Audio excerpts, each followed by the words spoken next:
All right, good afternoon, everyone. Welcome to Boca Restaurant in Margate. We're happy to be here for the first Atlantic County High School girls basketball preview show. I'm Brian Kniff, be the host of today's festivities, but the stars of this will really be the coaches and the players. And to start this, I'm joined by Absegami's coach, Bob Lasco, who this was really his idea to come up here and get the Atlantic County kids and coaches profile before their season. The regular season starts on December 17th. That's a Friday, of course, and everyone is working hard now through their preseason. Scrimmages start, I guess a couple people may be scrimmaging tomorrow, but scrimmages will begin in earnest this week. So it's very nice to be here. It's always good to talk basketball. And Bob, thanks for coming on to start the show, and thanks for coming up with the idea for this. Well, thank you, Brian. We saw you guys, all the good work you guys done in Cape May, and we wanted to copy something like that. So the coaches and I talked, and we thought, well, how perfect would it be to have you guys run this? And we're all looking really forward to what you guys have to do. I was very pleasantly surprised, but then again, not surprised when you put this together and to get so many teams and coaches and obviously the players and parents involved in this. Just to give you a little bit of a rundown, so we're gonna do about 15-minute segments with each of the teams that have accepted the invite to come here. And it's just about everybody in Atlantic County. So we're going to have Oakcrest coming up momentarily, and then we'll have ACIT, EHT, Cedar Creek, Mainland, Hamilton, Absegami. So Bob will come back on a little bit later.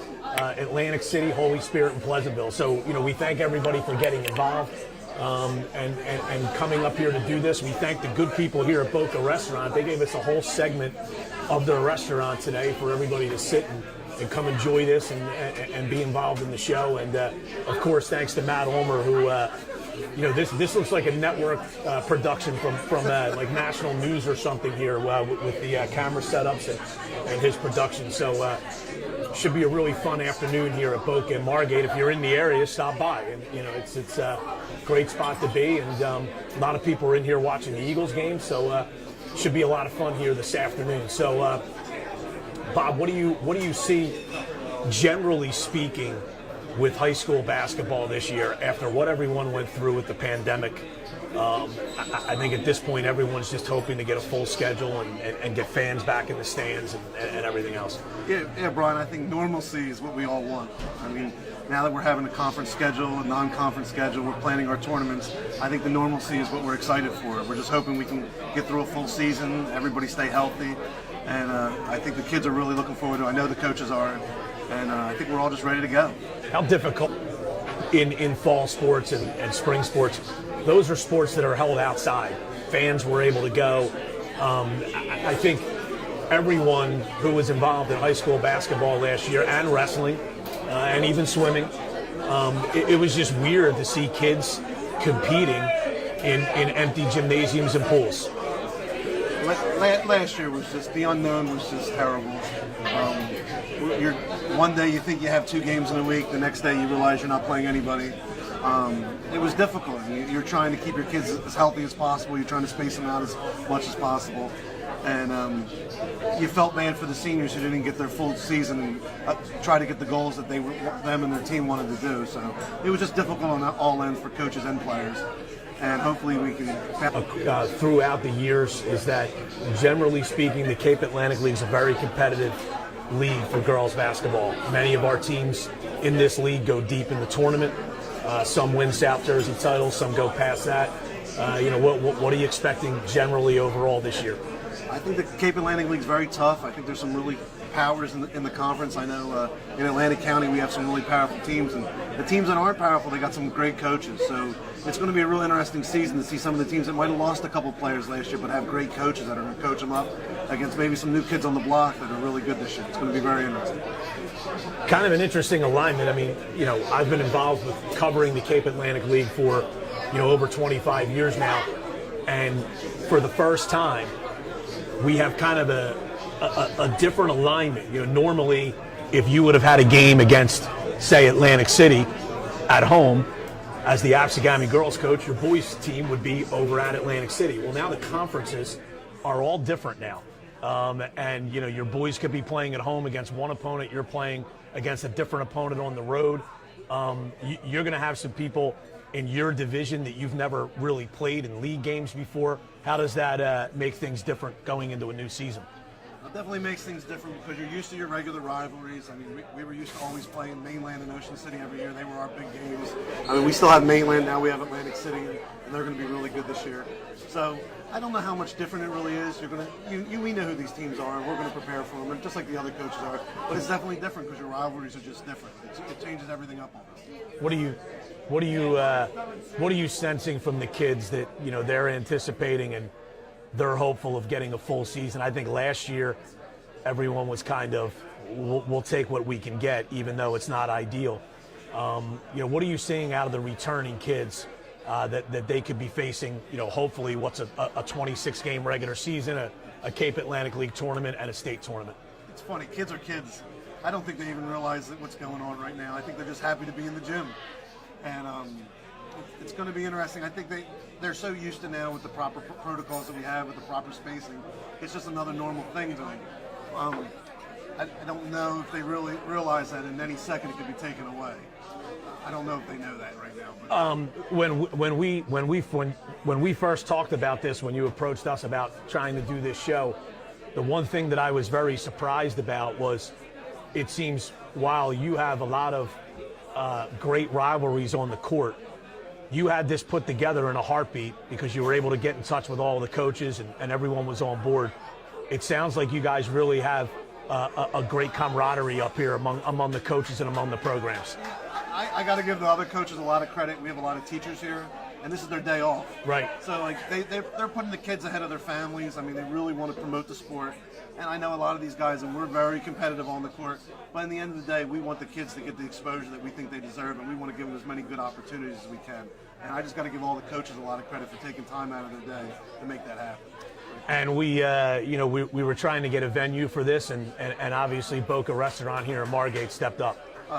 Louis has just been totally awesome. I also got to give a shout out to Keith Fader for helping us out with this. He really came through for us, and Louis has just been a tremendous host, and I really appreciate everything he's doing for us.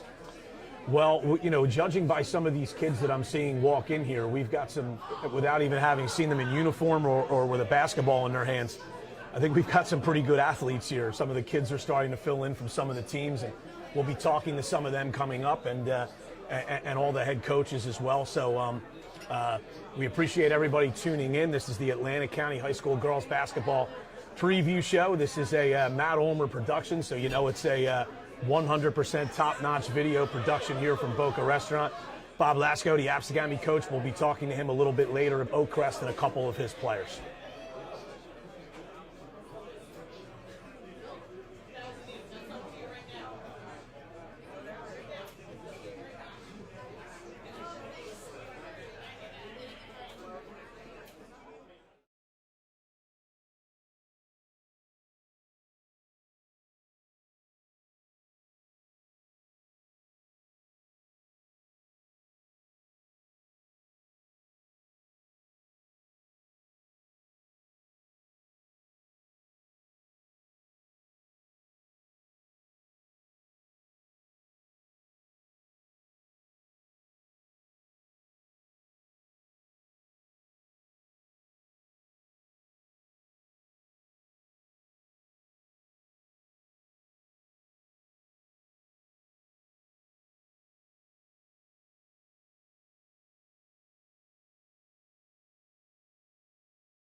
All right, welcome back to the Atlantic County High School Girls Basketball Preview Show. I'm Brian Kniff. We are first joined here as we move into our segments with all of the teams and coaches by representatives from Oak Crest High School, the Falcons, head coach Scott Mealy.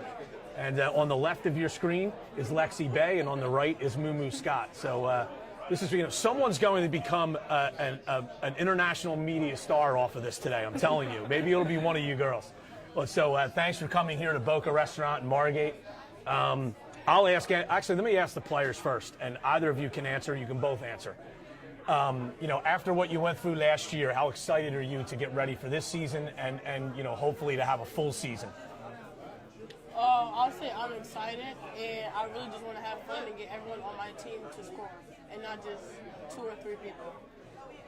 I'm excited to get back in the gym and be with my friends. We're a big family, so I'm excited to be back around them. Scott, there was so much uncertainty last year with the way the season started.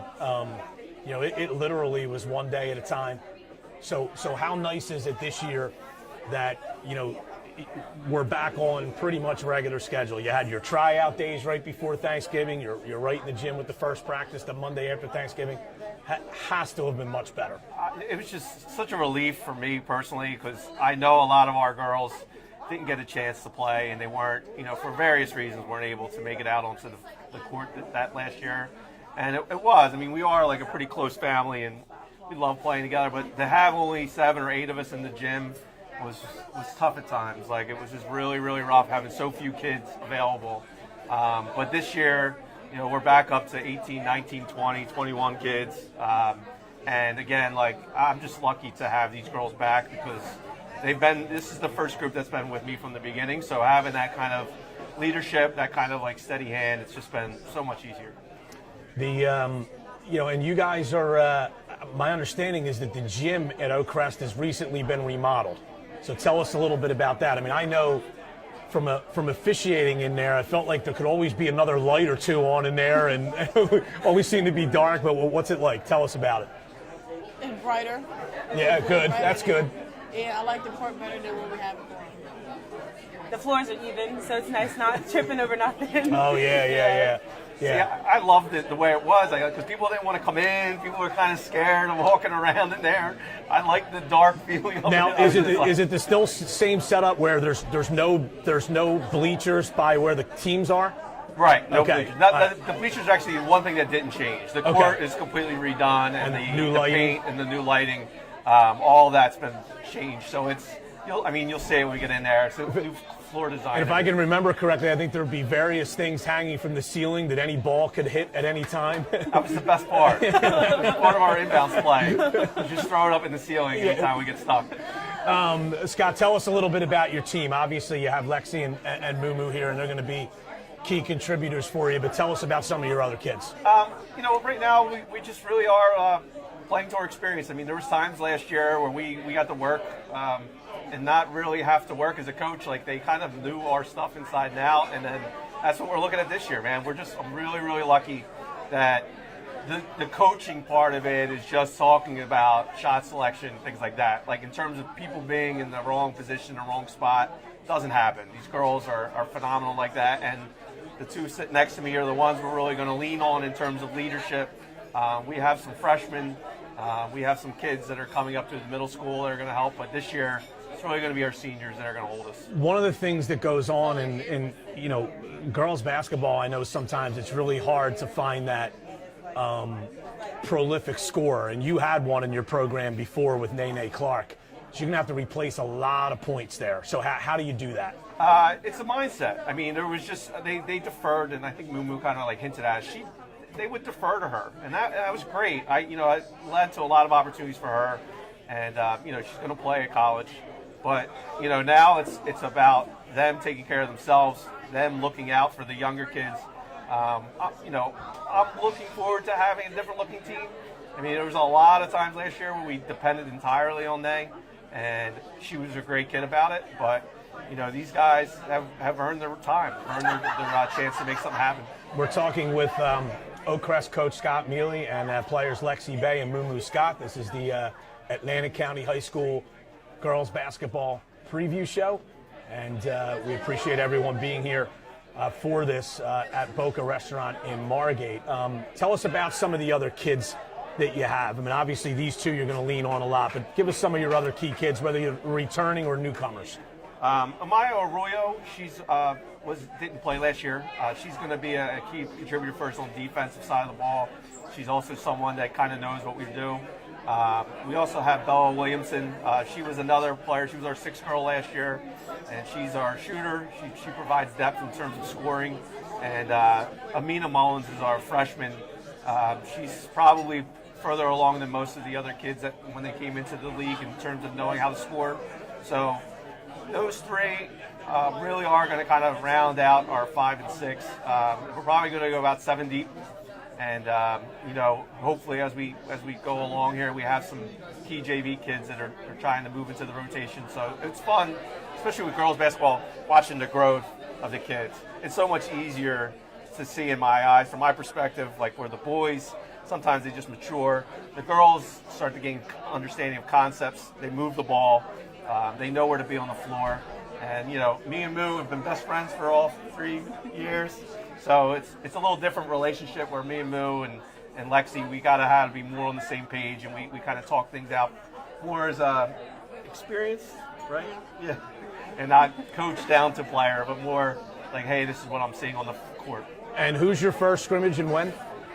We open up. We were supposed to open up Monday, but that got canceled, so we'll open up Wednesday against Alma. Okay. Moo, how much are you looking forward to that? Alma's supposed to be pretty good this year. So how much are you looking forward to that game? I'm happy to play and happy to see how we are against a different team instead of our players on our team. Yeah, Lexi, do you get? I know sports teams at every level say this. You're practicing against one another and beating each other up, and now even though it's only a scrimmage, how nice is it to play someone else? I'm excited to see how we work together as a team and like how we are going to work against Oma as together.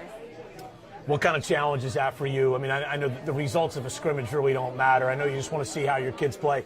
But to get a real good program in your first scrimmage, how does that help you? Yeah, I mean, I talked to Tom over the weekend, and they seem like a good first scrimmage. But if you look at our league and our division, there's nowhere to run, there's nowhere to hide in terms of we open up with Atlantic City and Atlantic City. We're going to see Absegami. We're going to see quality teams like that night in and night out. So there's no reason not to play this kind of competition right out of the gate. And like you pointed out, there's certain things I'm looking for specifically, and then we'll take what we can from that and try to get better. What are your thoughts on the changes of the division? Because it's this new snake model that they made. I think in theory they're trying to make the 3 divisions maybe as competitive as possible to make each division equal. I know there's some aspects of it that people aren't happy about it, some things they are happy about, but what are your thoughts about it? I don't get it. I really, truly don't understand what the thinking was behind it. I mean, if it was just to create the Cape Atlantic League playoff with the 3 divisions and the 8 teams, premeditated, then I guess that's what they wanted to do. But for us to go out the opening night and, play a really tough AC team and then turn around the next day or the next game and play St. Joe, doesn't make much sense to me. I mean, there's a couple teams in our league are just going to be completely buried, and I don't think that should be the case. I mean, there should be just some instances where all the kids feel success. They get a chance to compete, because the Cape Atlantic League playoffs going to play out how it plays out. I mean, It's always going to be the top 2 teams at the end of the year. There's not many Cape Atlantic League playoffs, boys or girls, where I'll be like, wow, that's Cinderella. I can't believe they made it there. It's usually the top dogs get together and meet at the final. Lexi, what do you think about your goals for this year? And I'm not asking you to put wins and losses out there, but what would your goals be as a team? What would you like to see? I just want to see us working together because we have a lot of new talent coming in, and some of us are used to playing with each other, and there's some of us that never played with each other before. So I'm excited to see how we do together as a team, and individually especially, because we depended a lot on Nene and we never got to see how we work by ourselves. So I'm excited to see how me and Mumu play without having that dependency on Nene. Mumu, it's a lot of coaches talk about this, that when kids become seniors, and you're a 4-year player, your coach was talking about that, and when kids become seniors, a lot of times there's something that happens there that, this is my last year. I got to really make this count. Has that stuff kind of gone through your head a little bit? Yes. Yes, it has. And what are your thoughts on making sure you kind of go out with the best effort you can? I feel like the best effort we can go out with is communication, because that's what we need the most on the basketball court. Because without communication, a lot is not going to happen. But with communication, a lot is going to happen. Very good. That's a great answer. I don't think people realize how much better a basketball team can get if the kids just talk to each other. It can be 6 to 8 to 10 points better. Scott, is this stuff you've been talking about in practice? Every day. Every day. Oh my, this is another We just had this communication conversation. Scott, we'll leave it with this. What are your thoughts? What are you hoping to get out of the season for these kids? Really, the goal for me is to host a first-round state playoff game. I really want to be in a situation where we're competitive to get into that 6, 7, 8 seed. And if that's possible, that's where the last couple teams that were decent kind of landed. Last year, we would have been top 6 seed if there was a state playoff. Right. The year before that, we struggled. So it's been kind of an every other year for us, where the kids kind of take a year to figure out what the solution is, and then the following year, like I said earlier, it's just more of a communication tool. Like my freshman, sophomore, junior years with New are going to be a lot different than her senior year, because she's going to know. And like I say to her, she knows when I'm kidding, she knows when I'm angry, she knows when I'm frustrated, and she knows what we're looking for on the court. So I'm looking for a home playoff game if possible. And, one of these teams, I think, is going to be sleeping on us one night. And I think just like last year, some teams walk out of the gym staring at us like, how did that just happen? How do we lose to that team? And, we're going to try to do that again. We just come out and compete every night, come out and just try to play the way that we know that's the right way, and build from there.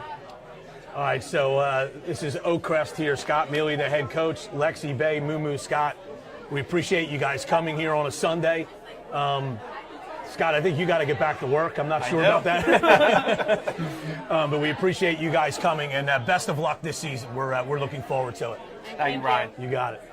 All right, so that's Oakcrest, and we'll be back right after this. We'll go right into our next team, and we'll have Atlanta County Institute of Technology, shortened to ACIT, as we all affectionately call them in this area, and we'll have Jackie Siscone and one of her top players coming up after this short break. This is the Atlanta County High School Girls Basketball Preview Show.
All right, we are back at Boca Restaurant in Margate. I'm Brian Kniff for the Atlantic County High School Girls Basketball Preview Show. We appreciate everyone showing up.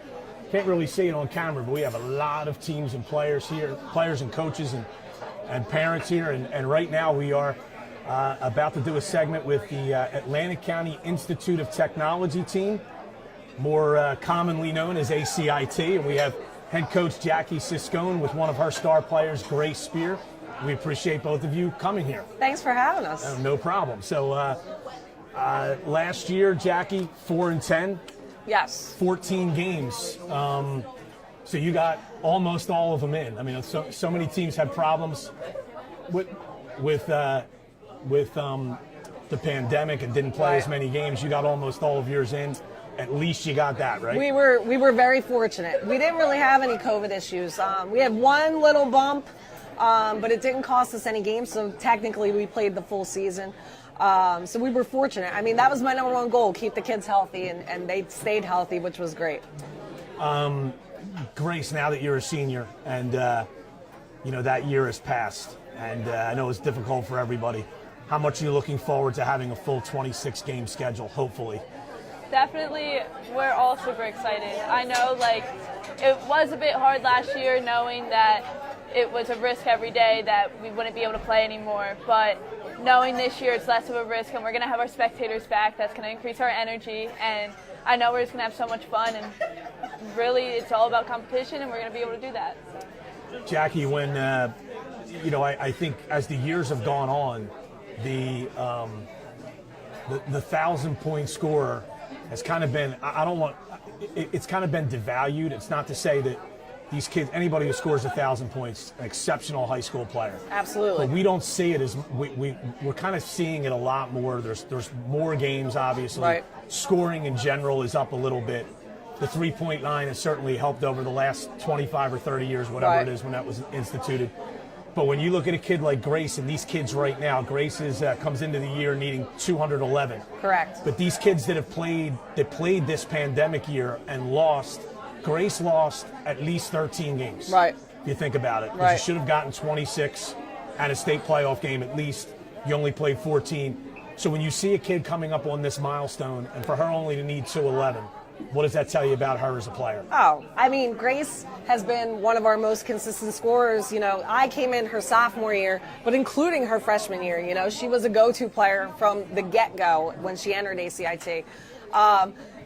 If we played a full season last year, I think there very well could have been a shot that she could have done it her junior year, undoubtedly. And it just speaks to her work ethic is second to none. I mean, after she leaves here tonight, Grace is going to work out with her trainer, and that's what it takes to be, that caliber of player. So the fact that she's going to score her 1,000th point is huge. Given last year, I think there should be an asterisk next to her name that she did it technically in 3.5 years. So it speaks volumes. You just mentioned something that's kind of changing in the face of basketball, and I know is that so many players are going to their own trainers. Right. And we're for a lot of reasons, and I think this is like this in most athletic associations across the country, but you can only have so much contact with your players out of season. There's some times that you can't at all. And so what are you seeing? You were a really good player at Hamilton in the 90s. What's different now that you see kids are doing out of season that maybe didn't happen when you were playing? Or is it the same? When I was a kid, I had a trainer. And it was just starting to come to the forefront of the game, there were these private instructors you could go to. So that probably happened my junior year. Back when I played, AAU was big on the scene. It was very elite. That was the avenue that you took. So for me, it was me working on my game by myself primarily, out in the backyard, that old school mentality, and playing AAU. Whereas today, kids have access 24/7, really, to people who can help them get to the next level and improve their game and their skill set. And you don't just have to rely on your high school coach. That's changed. Back when I played, it was, you went to your high school practices, you were at your high school open gyms in the summer, and then you worked on your own, really. So I think it has helped players today kind of develop into more elite players. Now, Grace, we know that you recently signed with Florida Institute of Technology, Division II school. It's in Melbourne, I think, right? Yeah. Is that where FIT is? Tell us about your decision there, because it's not exactly right around the corner. Yeah. Luckily, I did have I was very lucky with the people I surrounded myself with and who I was able to find so far in my career, and the opportunity did arise for me to talk to a lot of schools in other states, and Florida definitely came up. Weather, it's always been a great destination for that reason, but honestly, it's not really about the location as much for me. It's more about the education and the skill level, and honestly, going down there when I had my visit, I know it's a super competitive conference. The coach really sold the deal. I love Coach Reynolds. He's amazing. Is that the, sorry to interrupt you, is that the Sunshine, or is that the Sunshine State yes. Conference? That's what I thought, okay. It's a very competitive D2 conference, and that's super important to me. I love competition, but as well as the fact that Florida Tech is known for their STEM majors, and that's what I want to do. So it's academically a perfect fit for me as well, so I just knew that would be the best choice for me. At some point, I think the kids, they realize that maybe they have the opportunity to play in college, and you do all that work. What was it like actually putting pen to paper to sign that you're going to accept scholarship money to play basketball in college? What was that like? It was honestly a relief. It felt like my hard work that I've always worked hard, and knowing that I know where I'm going, I had my decision so early on in my senior year, it was just a relief, and I'm just very happy that I was lucky enough to have an opportunity like this. Jackie, why don't you tell us about some of the other kids that you're going to be relying on this year for your ACIT team? We're going to be a young team overall. Grace is our only returner with true varsity experience. We had kids step in last year and fill some roles. Veronica Rodriguez, who is a junior, she's a guard. She's definitely going to step into like a co-leadership role with Grace. We've seen her really develop as a leader, especially this season already. Daphne Gonzalez is another player that started for us in spots last year that will definitely help. As well as Shaylee Williams, she's another junior post player. And we've got some newcomers who didn't come out last year because of the pandemic. Right. There's a sophomore, Cadiza Zahir. Never really played organized ball before, but is oozing with so much athleticism and potential. So we're really working to kind of polish her, because I think she could be an impact player for us. Well, this is one of the great mysteries of the Cape Atlantic League, Jackie. This is going to be a little joke here, but you were a true sense of the word point guard when you were in high school.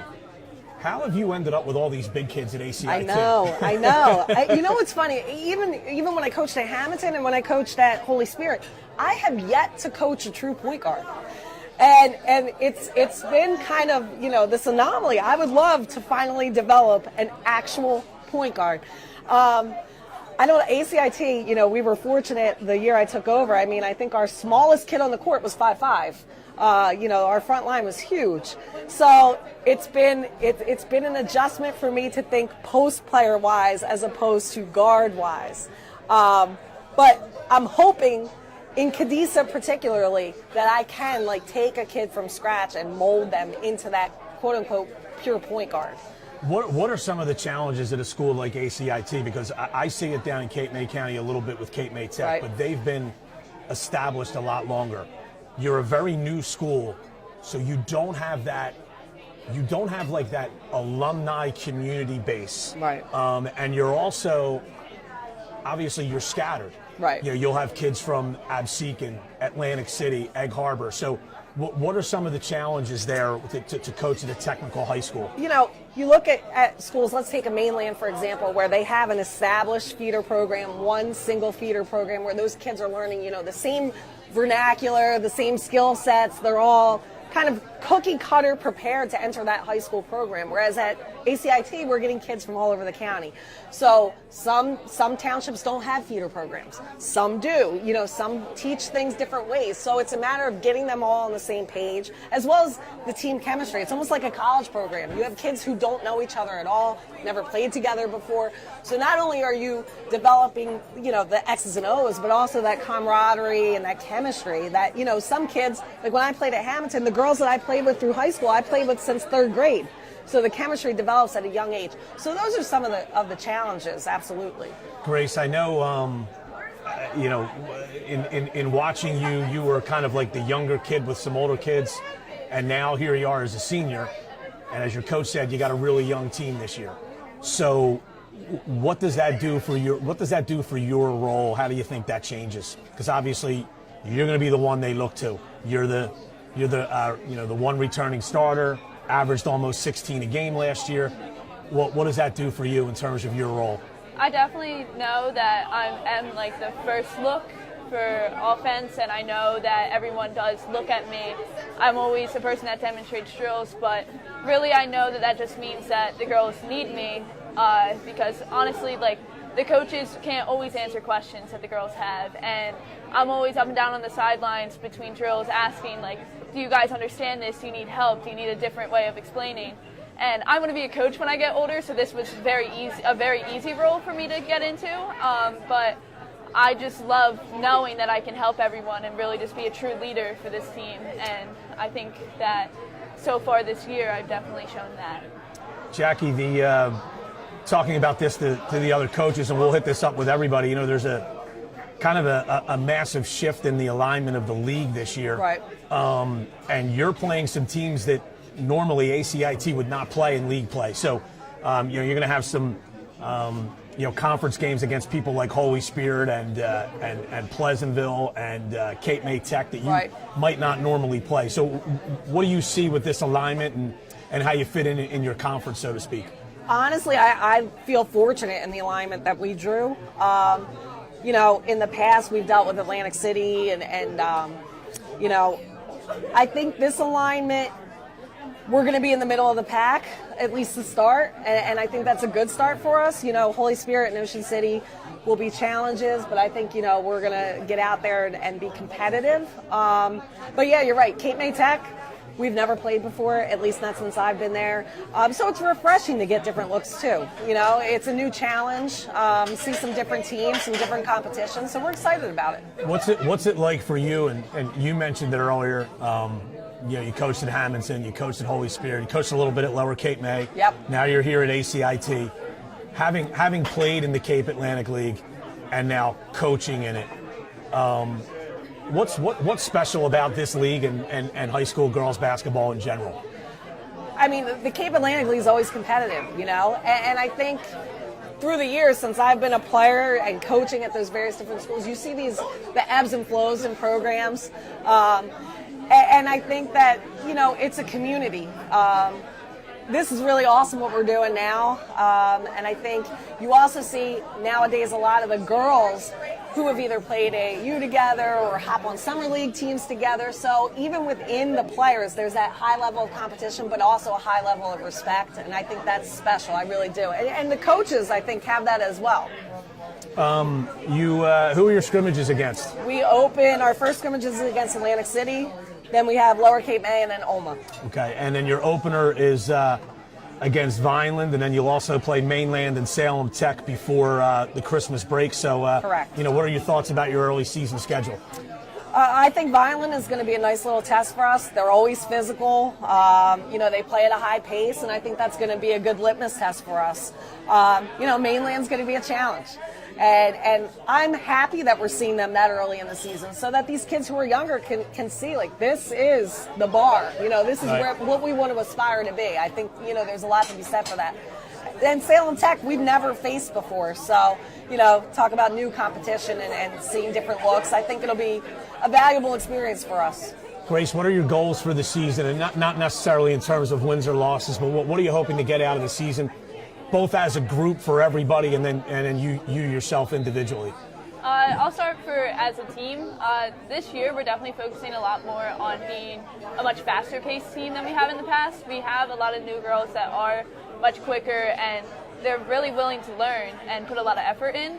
So I feel like we are going to be able to challenge teams a lot with our pace of our game and be able to run the court. And honestly, I think that when teams see us on the schedule, like, our main goal is they see us and they think we're going to have to work hard to keep up with them.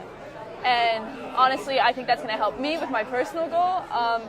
I want to be able to guard like any position this year, and I know that being like one of the returning varsity players, I know that I'm going to be put up against a lot of the better players of each team, and I feel like that's going to be a great test for me to play these faster guards or these stronger girls that are posts, and I think that's going to help me a lot going into college as well. Okay. All right, so that'll about do it for the segment here with ACIT. Jackie Siscone, the head coach, Grace Spears, senior, would you say guard or forward or guard or forward center? I would call her All utility of them. player, all of the above. Wherever she needs to go, she's ready for it. All right, so we wish you guys the best of luck. And Grace, again, congratulations on your selection with college. Really, Thank you so really much. happy for you. So good luck to both of you and all your kids and everybody associated with your program. Thank you. Thank you Appreciate for it. having us. Okay, and we'll come back after this break with we'll have Egg Harbor Township coming up. I believe it's Egg Harbor Township. We're kind of all over the place here, but yeah, we'll have Egg Harbor Township coming up after this break. We appreciate everyone from ACIT joining us. This is the Atlanta County High School Girls Basketball Preview Show. We'll be back momentarily.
All right, back at Boca Restaurant in Margate. I'm Brian Kniff. We're here with the continuation of the Atlanta County High School Girls Basketball Preview Show. And joining us now is members of the program from Egg Harbor Township, head coach Adam Swift. And then on the left is Kirsten Zinkgraf. On the right is Katrina Suarez. Both seniors, correct? Okay. So we appreciate you guys being here. Do you normally practice on Sunday or no? We do not. Okay, all right. I know some people had to move some things around, but that's good. But we appreciate you guys joining us. Adam, in your third year, and I've been asking all the coaches this, what's it like just hopefully having a normal season unlike last year? Having some sense of normalcy is definitely nice. My first years, I was very lucky. We had a very experienced group. I think last year we graduated about 8 seniors. So if there was ever a year to have to deal with a pandemic and the different situations, it was nice to be able to do that with an experienced team. Right. With this year kicking off, we do have our 2 seniors here who play a major leadership role, but we have a lot of younger players, so I think that sense of normalcy is absolutely helping them get acclimated to what it's like to be a varsity players and adjust to high school for some of them, as we have some very talented freshmen that are playing up. So I think that normalcy definitely helps. Again, you know, I almost forget. Last year, practice didn't even begin until after Christmas, correct? Correct. I Was want it? to say it was like the first week in January. Right. There wasn't really any. I don't think we had a scrimmage. We jumped Right. right into things. So Kirsten, what was it like? You've been in the program for 4 years, I assume. So what was it like this year that, you know, the Monday before Thanksgiving, you were able to get in the gym as opposed to having to wait 6 weeks like last year? What was that like?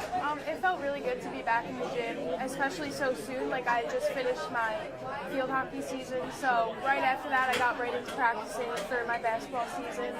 And then just getting into tryouts just felt really good to be back with my team. And Katrina, what were your thoughts on that? You know, to be back to what we hope will be, hey, we don't know what could happen, but as of right now, we have, you know, a full scrimmage schedule, a full preseason, 26 games, CAL playoffs, state playoffs. What are your thoughts on that part? Yeah, no, it's exciting to get back to what the more normal seasons looked like, and not having to wait and drag through Christmas break, not doing anything, and having something to do. I'm excited to have tip-offs back again, have normal game rules.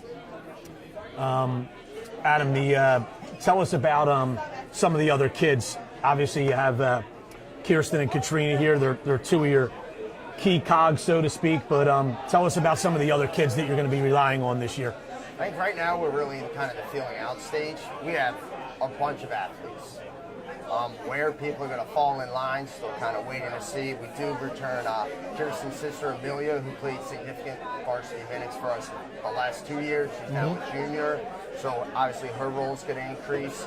But whether it's some of our juniors, Lindsay Dodd, Hera Wilson, a sophomore Jenna Gray, and even a couple of freshmen, Lila Brown and Avery Harding. And we also have another freshman, Ava Craybill, who's injured right now, but when she comes back, we're interested to see where she might fall in the mix. So really, in this preseason, we have an opportunity to kind of feel it out and see where everybody falls. I will say everybody's been great. They come in, they practice hard. We're definitely going to be an athletic bunch. We're going to defend and then kind of see where defense goes. And then, like I said, we rely on our seniors for leadership. So you're in your 3rd year now, and you know, you've enjoyed, you know, last year was truncated, so to speak, but you've enjoyed 2 winning seasons, 14-11 2 years ago, 8-6 last year. You know, what do you need to see to maybe take that next step and be that, you know, maybe conference contender, CAL tournament contender? What do you need to see out of your program to get to that point? I think we're slowly getting there. The first 2 years, I have to credit to the prior coaches. I came in and it was an upperclassman-weighted team. So just kind of getting the girls used to kind of our style and the different things we do and how we want to play to help us be successful. We're going to be a defense-oriented team, just getting that buy-in, which has been great so far. But just for the student athletes, that continuity of what we're doing. Because as much as it was an adjustment for me, it was also an adjustment for them as well with the new coach. Katrina, last year you guys, you know, as I said, 8-6, but you won 5 of your last 7 games.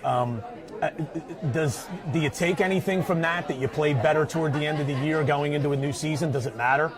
I think it was just getting used to each other and the new rules that there was last year. I think this year we'll be able to continue that, and even though we have a lot of new faces, a lot of the players from last year, as we said, graduated, so just getting those girls comfortable and getting them into the swing of things, I think we should be able to continue.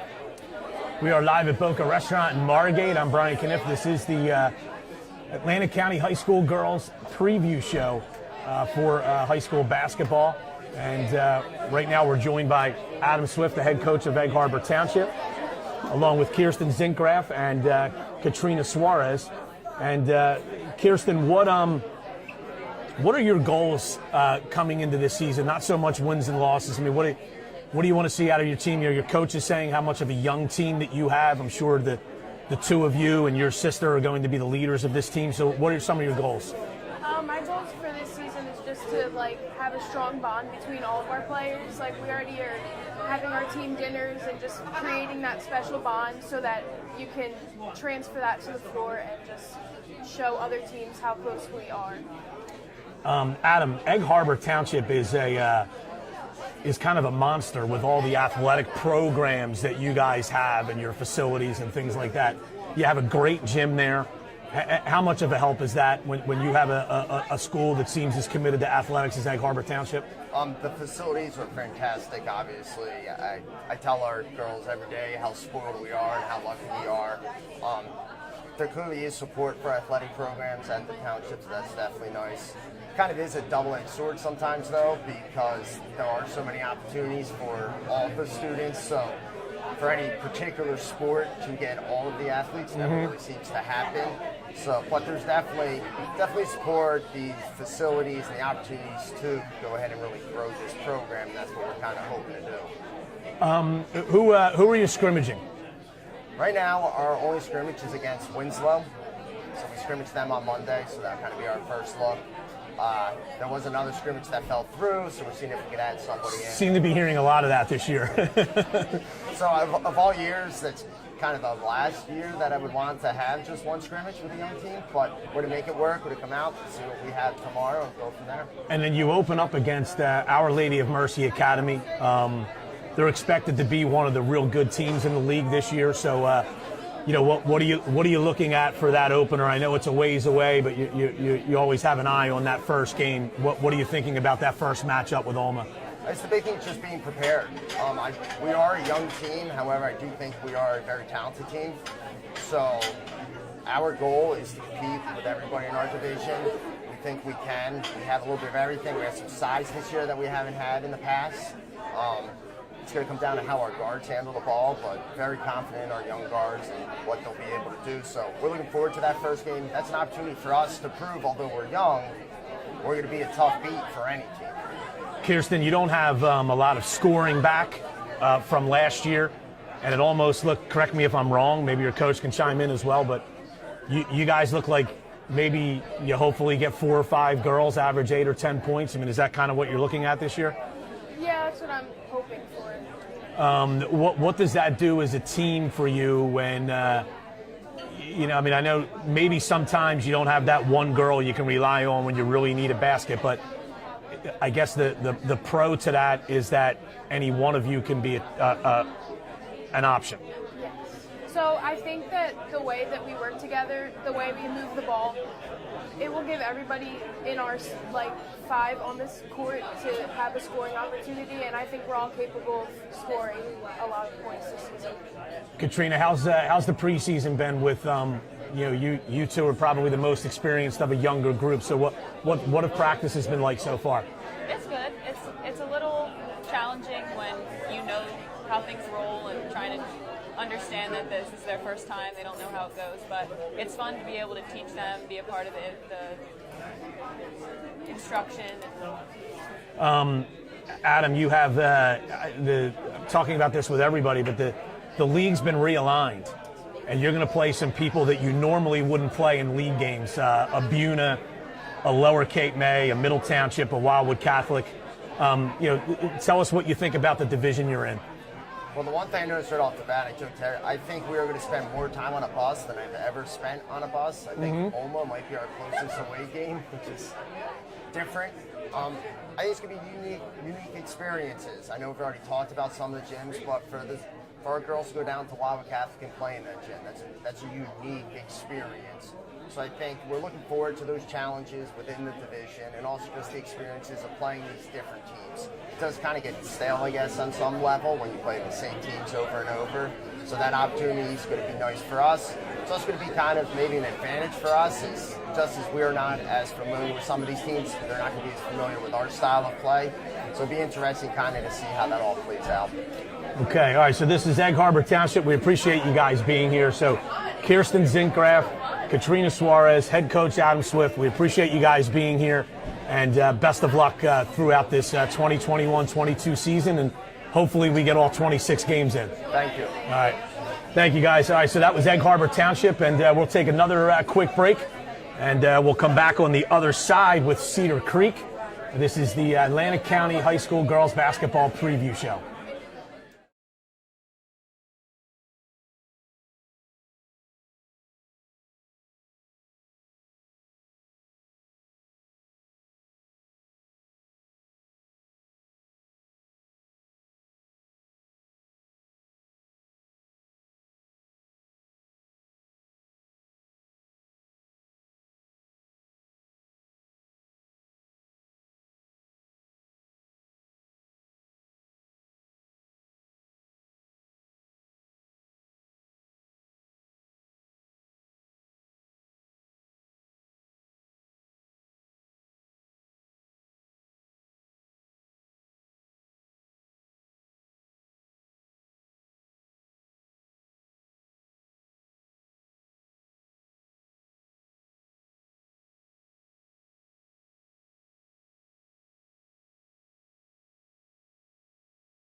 Yeah.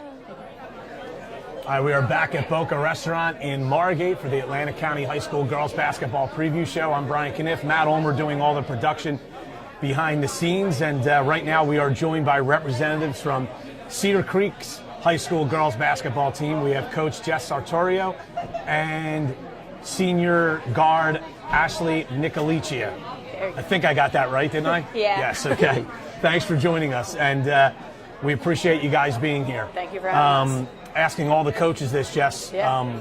The opportunity to play, hopefully, a full season. Yeah, last year was crazy. I mean, our goal last year, honestly, was to get 15 games in. Didn't matter how it happened, we just wanted to play 15 games. We went from really not knowing if we were going to have a season at all to getting it bumped back to having that 2-month season. And this year we couldn't be more excited to get a full 26 in, full season, and see where it goes. As a coach, what lessons did you maybe learn last year? I think sometimes that a lot of coaches in every sport maybe take certain things way too seriously or worry about little minute details. Did last year teach you some of that maybe? Yeah, I always try to give the kids life lessons all the time. Hopefully they think I give them good life lessons. But for the most part, I would say last year, that's what I always said. You never know if this is going to be our last practice. You never know if this is going to be our last game. So play like it is, and I kind of always just tried to tell them that that's really how you got to live your life. You never know when the next day is going to come. So always play as hard as you can. Always do everything you would do because you never know if tomorrow is going to be there. Ashley, to come back and hopefully have the opportunity to hopefully play a full season after what you went through last year, and now that you're a senior, what's it like for you here? It's definitely exciting as a senior to actually be able to play a full season. I mean, last year we were quarantined for like 2 weeks, and then we jumped into games, and it was just very quick. But now it's back to normal, and I'm the only senior, so that's like you're the I only have to senior? be the leader. Okay. Yeah, so that's like exciting too. I think last year's averaged around 8 a game. Yep. Does that sound right? Yep. So being the only senior and having some experience, you think you're going to score more this year? Yeah, that's definitely the goal because, without like other leading scorers, I feel like the pressure is more on me to be the leader of the team. So, Jess, when you go into your gym, there always seems to be a really good atmosphere for your games. It's the same for the boys. Yeah. And that's kind of unique at a relatively new school. You don't have that alumni base that maybe an Apsagami has, or a Mainland, or an Ocean City, or so many other teams. Right. What have you seen in terms of the community support for the athletic program in general, in particular your program, when it's really still just in its infancy? Yeah, so one of the special things about Cedar Creek is that community and, just kind of all about the sports, all about the activities at the school, and the support you really get from everybody, from top to bottom, from admin all the way through to the staff, and then the community on top of it.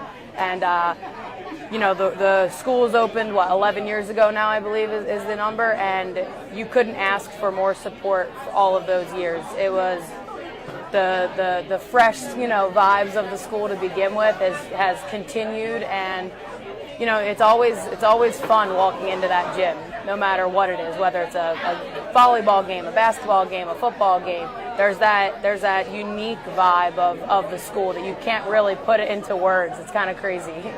I know you played at Apsagami. Yep. So to be coaching in the same school district but in a different school, when you first went to Cedar Creek, was that a little strange to you? Yeah, so when I was in high school, Apsagami I lived in Egg Harbor City, so I went to Apsagami. So when Cedar Creek was built, I would have went to Cedar Creek. Okay. So it was a little different. I never thought I would, come home and really be coaching in my hometown, but I love it. It's the hometown vibe and giving back to the local Egg Harbor City community and things like that that gave me everything that I had growing up. And so it's funny when I go back to Apsagami, I'm like, man, this is where I went. But I feel like Cedar Creek's really home because it is Egg Harbor City, and that's really where I grew up, and that's where I would have went if it was when I was in high school. Right.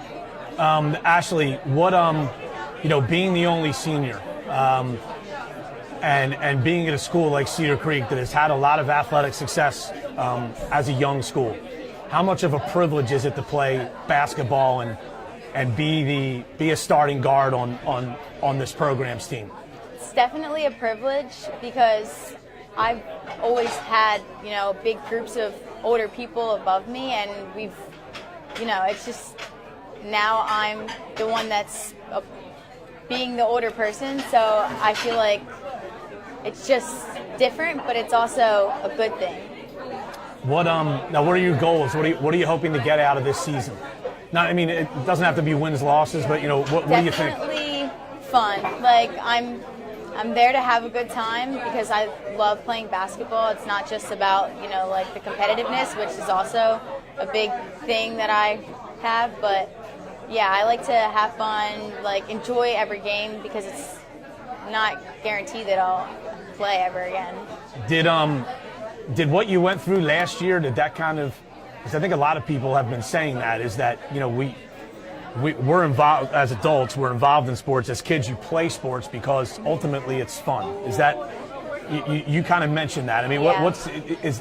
has that taken on a greater significance after what happened last year? Yeah, 100%. I'm like I said, a very competitive person, so I love the competition of the sport, but I also like to enjoy playing the sports. They keep me busy, and I think it's fun to, keep busy. Jess, you're in a new conference this year, the Yeah. Cape Atlantic League realigned. Yeah. A lot of people don't think there's a lot of rhyme or reason to it, but Yeah. so you're in a division with some people that you normally would not play Right. in the past. Yeah. Cape May Tech, even Ocean. Well, I guess you might have played Ocean City, but some of these teams would not have been in your division or conference before. So, Right. what are you looking at, and how do you think you fall into that conference there? And I guess you're in the national this year. Okay, yeah. I was going to say, I forget what the title of our You're in division the national. was. The national. So the teams that we're not used to playing, it's interesting. Like, so for Ashley, since her freshman year, we were talking the other day. She said, wait, we're not playing mainland? And I'm like, I know. We played them every year since her freshman year, twice. So, but having some other teams in that division, I think we're gonna compete. That's always my goal, is to compete in every game, right? And that's what I tell them. So I think that division is going to be a competitive division. Everybody kind of at any night is going to be able to step up and see, who's going to come out on top. And it's a good little division. I'm excited for the teams we're going to play, new and similar from before. You have a couple of other returning starters, two juniors, Jada Hill, Corinne Morgan. Yep. Tell us a little bit about them, and then maybe some of the other girls that you expect to help you this year. Yeah, so Jada Hill and Corinne Morgan are both juniors. Corinne is just one of those basketball players that's a stud athlete, fast, scrappy. You can't ask enough from her on the court. She leaves everything out there. So that's always great to have, that player that just works extremely hard all the time. Then you have Jada on the other hand, is 6 foot. She's, can't teach height, that's for sure. And she's gotten so much better since her freshman year. I mean, the growth she's had as a player from, coming in as a little lanky, I would say, freshman, and not really having that confidence and not really having much basketball coaching from a younger youth program kind of standpoint, and then really working hard every year since her freshman year. She played a little AAU this spring and this summer, and it's really shown. She's gotten stronger, and looking forward to her having a big year this year. What would as a coach, what would goals be for you? So this year, I think our goals are, I'm the same with Ash. Like, I'm all about having fun. But if you play basketball hard and you want to compete, it should be fun. So that's kind of where my standpoint is I want to compete in every game, in every game, no matter if we're playing the top team or, a team that we maybe, are, a little more better on paper than. But I want to compete in every game, and I want them to work hard. If they work hard and they listen to the game plan, that's all I can ask, right? And then if we come out on top, great. If some team's just better than us, it is what it is. But if they're working hard, that's all I can ask. Ash playing 4 years under the same coach, and what do you kind of know what she's going to say in practice before she says it? Yeah, 100%. I used to joke around because I would say things and then she would say them. But yeah.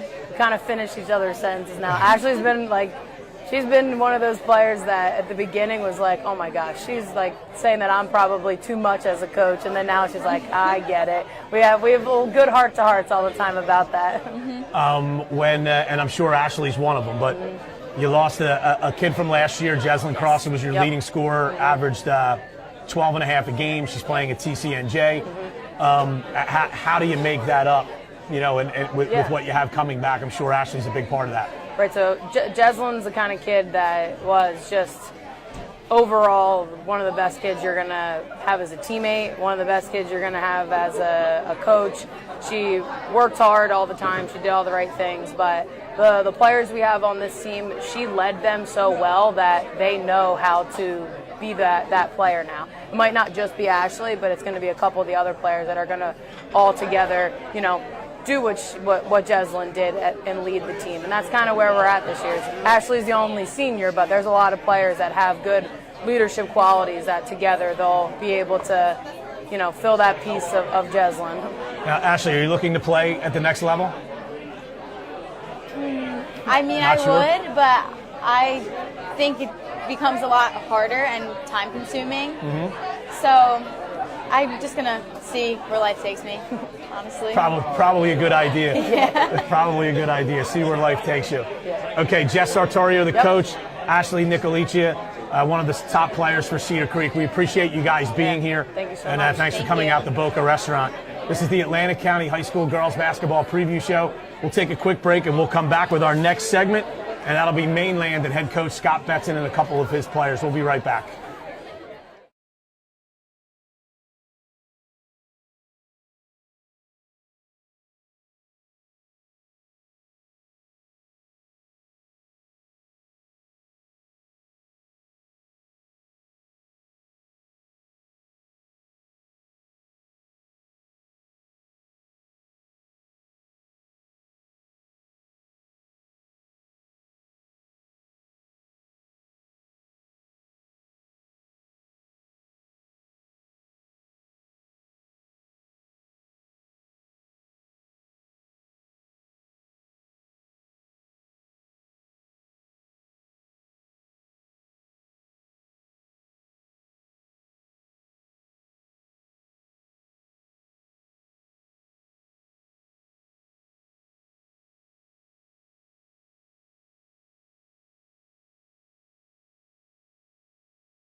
Whenever you're ready. All right, we are back at what has become a packed Boca restaurant here in Margate for the Atlantic County High School Girls Basketball Preview Show. The first one we've ever done. Hopefully it becomes first annual. We'll see what happens. And right now we are joined by members of the program from Mainland, so the Mainland Regional Mustangs, head coach Scott Betson, and we have all three of you are seniors, correct? Yes. Okay, so Cameron Dirks, Caitlin Boggs, and Alyssa Turner. We thank you guys all for being here.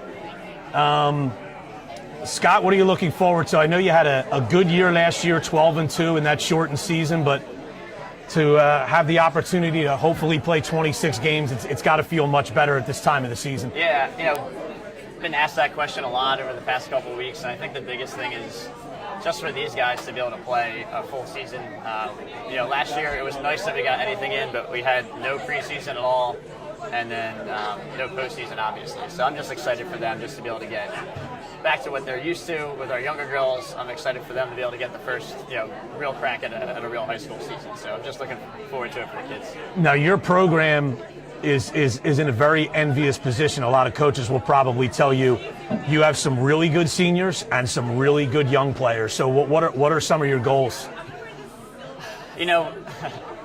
The way things are right now, we talk about it a lot. Our goals are just for us to keep playing together as long as we can. There's so many factors that we can't control, so we're just trying to, when we're together, maximize our time together. And then, obviously, we expect to compete in every game that we play. We hope to compete for, South Jersey and Cape Atlantic League and all that stuff. But really all that's secondary to just us holding ourselves to our own expectation and just, the biggest thing is just enjoying the opportunity to get to play because, everyone here can tell you it can end in a second. So. Caitlin, how strange was last year? 2 years ago, you played in a Cape Atlantic League final, had a full state tournament, played in a South Jersey final. And then last year, even though it was a successful year, you went 12-2, you didn't get any of that at the end of the year. So what's it like to hopefully have that opportunity again this year? Yeah, I think we were all really looking forward to it last year, and I think we were all disappointed when we weren't able to get that far just because the season ended. So I think it's something that we all are hoping we're able to compete in, like Benson said. Like, it's something that is part of our goal as a team, and we really want to be able to make it that far, and hoping that we can all get there together is really exciting. Ashley, what's it been like to That's Alyssa, sorry. But Alyssa, I said Ashley. I just interviewed Ashley. I'm sorry, Alyssa. So, Alyssa, what is when this program had a transcendent player a couple of years ago, and even though you didn't get the full season last year, to kind of prove that the program and everybody else in it is pretty darn good too, and now moving forward, you're expected to have a good season. What does it say about everyone that's been involved in this program? I think it says that we're all really talented and we're all dedicated and hardworking players, that we're more than just one player, we're a whole team, and we have a pretty full bench and we can go as deep as possible. How much, though, do you guys take a peek at what Oregon's doing?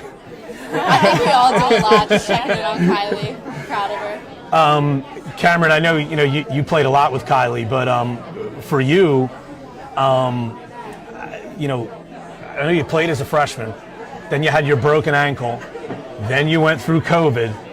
So now to have your senior season and have it all right in front of you, I mean, what is this like for you, having gone through those experiences of the last couple of years? I mean, I'm just foaming at the mouth, just ready to get out there, honestly. I'm really excited to just have a normal year, especially with the 2 years that were just kind of felt like a blur to me, and all of our team. So I don't know. I'm just excited to get that full experience that I had my freshman year, because I've said it multiple times, that was just the greatest time ever, and I'm really looking forward to making those types of memories this year. Do you feel, and maybe you did last year too, but do you feel 100% totally healthy? I do, and I think it's mind over matter, honestly, because there could be some tweaks here or there, but you just got to keep pushing forward. Tell yourself, I'm healthy, I'm okay. My ankle's in the past, and my team's here. We're all here, ready to go. Scott, tell us about. Obviously, we have Cameron and Caitlin and Alyssa. I'm going to write this down. And these are kids you're going to be relying on, but you have some younger kids that we mentioned earlier: Ava Mazer, Bella Mazer, Casey. You have some other kids there. Seems like you got a lot of depth. I mean, how excited are you to get going with this group? Yeah, I mean, it's one of the deeper teams we've had, and you know, I'm really excited for how kind of multiple and how versatile it can be. We have a lot of kids who can score. You know, everyone talks about the Kylie years, and you know, even when Kylie was here, even the strength of that team was that there was a bunch of different kids who did different things well. And so I kind of make some parallels there. Obviously, you know, we don't have a Kylie on the team right now, but that can actually be an asset in certain ways because it's a lot harder to key in on one person when, you know, a couple of these guys mentioned it. We feel pretty comfortable going, you know, 7, 8, 9 deep with some of those young girls that we got. It's the deepest. That sophomore class is the deepest group of basketball players I've ever seen since I've been teaching or coaching at Mainland. So, you know, there's a lot to be excited about. Plus, you know, there's depth right here in our senior class too. So, like you mentioned, it's a blessing when you have, you know, that kind of depth, but not only depth in total numbers, but also staggered between classes like that. You're in a very, very interesting conference now with this realignment. I'm sure a lot of people are looking at the three of you at the top, probably going into the season, you and Atlantic City and Absegami. But certainly, you know, some of those other teams are there's some athletic teams in there. There's some teams that have size. So tell us what you think about this new conference. And you're in the American and Mainlands with Absegami, Atlantic City, Bridgeton, Millville, Oakcrest, and St. Joe. What do you think about this conference? I think it's a unique idea of what they're trying to do with that, you know, that snake draft, kind of like I keep saying it's like a fantasy football draft kind of format of how they're trying to sketch out these teams. But then also, you know, the intent was to kind of distribute the wealth, and then ours ended up being a little bit stronger. But, you know, to me, and from what I've learned over the years of doing this, everything that you do during the regular season is to get you ready for the end of February and March. So if we didn't have that kind of depth in our conference, we'd be going out looking for games to go pick up that would give us that kind of quality opponents anyway. So, you know, it can be, it can be a blessing to have some teams that are automatically on your schedule.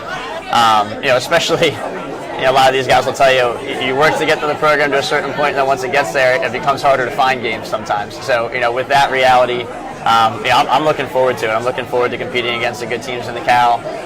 You know, the Cal tournament is a great event, and so, you know, those games kind of set us up for that. And then, in my mind, and we talk about this all the time, all of that's really just getting us ready for the South Jersey Group 3 tournament, because that's the main focus. Caitlin, what's it been like? And again, you didn't get the postseason last year, but the big games that you guys have played in as a group, the seniors. What's it been like to have that opportunity? And I know you'll have that opportunity again this year. What's it been like? I think something that I consider us all very lucky about is that we were able to play in so many big games, like our freshman year, sophomore year, and I think it's prepared us very well for what's to come.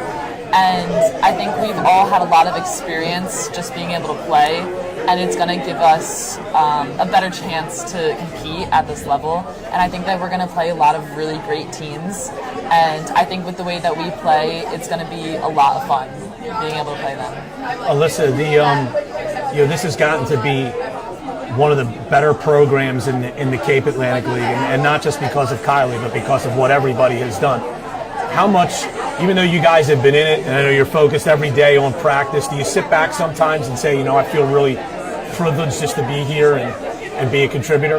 Yeah, it's honestly just surreal, like being on a team that we all get along so well and everyone's friends, and like we have fun at practice. Sometimes we're serious, but like other times, like when we have the spare time, like we're all joking around, messing around, and I'm just really lucky to be on a team with such a great group of girls. Cameron, it seems like your area there at Mainland, it seems like, you know, I know a lot of you guys played youth basketball together, and you, what is it about Mainland that you all stick together? And like it doesn't get as, like I know a lot of times you see it in other places, like one kid will go to a Catholic school, another kid will go to the technical school, someone will go somewhere on choice. And I'm sure it happens a little bit, but it seems like at Mainland you guys all grow up together and you end up at Mainland together. What's that like? Yeah, I mean, like, I think it's really, a big part of it is just keeping in mind that, like, you are out there to have fun. Like, at the end of the day, like, you just want to have fun with your friends, and obviously competing's part of that. And we've done that since we were at such a young age. Even Caitlin and I were playing against Alyssa, like, when we were in middle school, and that's fun too. But we all are friends and we all have been friends, and I think that's a big part of the culture where we live. So, Scott, what would be you did touch on it a little bit earlier, but what would be your goals with this group? I mean, where do you think this group can go? I mean, it's tough, because we talk about, we literally just had this conversation at practice the other day. There's these external expectations, pressures you want to call them, and there's what we talk about internally. And to me, like, our expectation internally is that we're playing well all the time. Doesn't matter who our opponent is, whether it's top 10 team in the state or somebody that's a local rival or whatever. We just want to be playing to the maximum of our ability. And we feel like if we do that, the scoreboard for the most part will take care of itself. The goal every year is to compete for the Cape Atlantic, that you can compete for, South Jersey Group 3, and then, these guys will tell you that in and of itself is quite a mountain to climb, and then after you get out of that, there's next games, or they might as well be coin toss games. It's 50-50 game, and the chips fall where they may. We were fortunate enough a couple years ago that it fell in our favor. But I would say the goal every year is the same as any of these coaches down here will tell you. They're trying to compete for the Cape Atlantic League, and they're trying to compete for their sectional titles.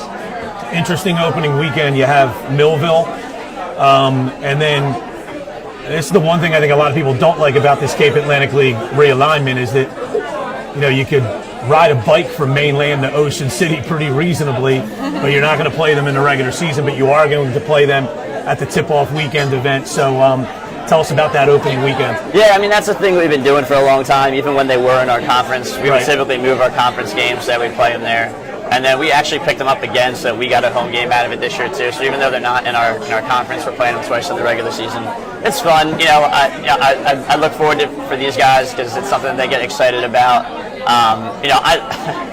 Win or lose in that game, I try to get everybody just not too high or not too low on it. It's the second game of the year, and our goals are, like I mentioned, well beyond regular season wins in the first weekend of the year. Our goals are focused towards the end of the season. So it's obviously fun when you have a traditional opponent rivalry thing that's been tough. And the other thing I'll say about it is that when people want to build these rivalries, it's only a rivalry when teams take turns in it, right? And that's basically been what's happened with us in Ocean City over the past, I don't even know how long now. For a while before that, we weren't even close. And, it took a long time for us to get to that point where we're even competing with them. So that's something that, as a program, we're proud that we have someone that is nearby that is a tough opponent for us every time out. All right, well, we appreciate you guys coming by here at Boca Restaurant. This is the Atlantic County High School Girls Basketball Preview Show. Mainland coach Scott Betson, Cameron Dirks, Caitlin Boggs, Alyssa Turner. We appreciate you guys being here, and best of luck this season. Thanks, sir. Appreciate it. Okay. All right, and we're going to take a quick break, and we will come back. And next, after the break, we'll come back with Hamilton. So.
All right, we are back at Boca Restaurant in Margate for the Atlantic County High School Girls Basketball Preview Show. I'm Brian Kniff, and we roll along, and we have Hamilton here with Coach Mike Velarde and three of their key players, Giada Palmieri, Sophia Purvis, and Emma Peretti.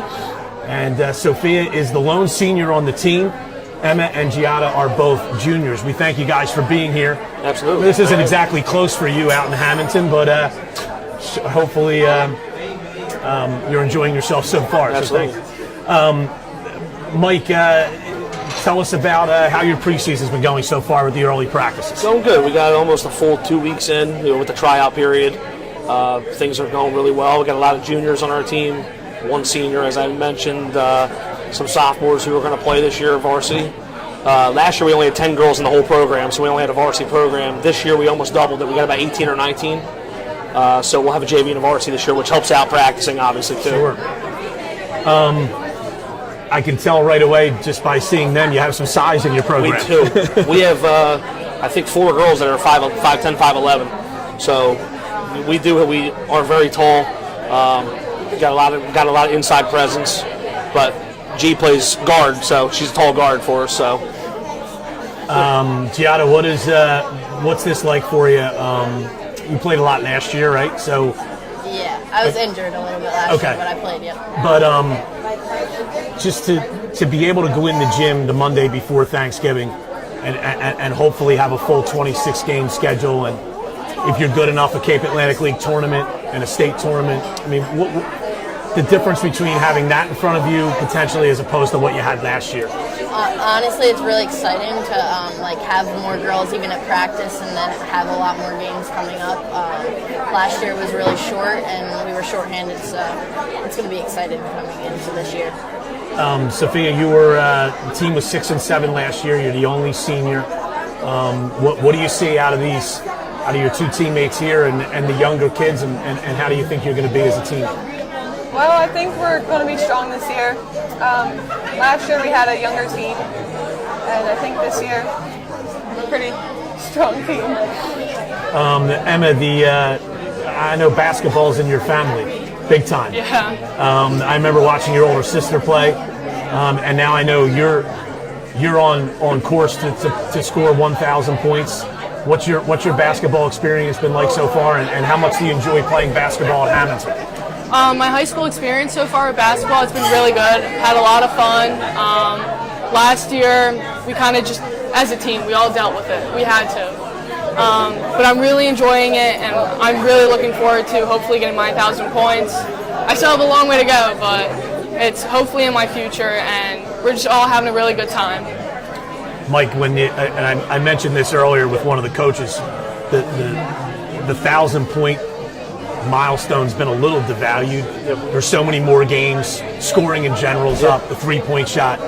But when you see a kid like Emma, who maybe get it in her junior year, after only getting 13 games last year, what does it say? But that was the big thing that I said too. I mean, just kind of having a talk with her and some of her teammates, playing an extra 10 games last year, she may have gotten it last year and been on pace for, who knows, 1,800, whatever, in the four full years.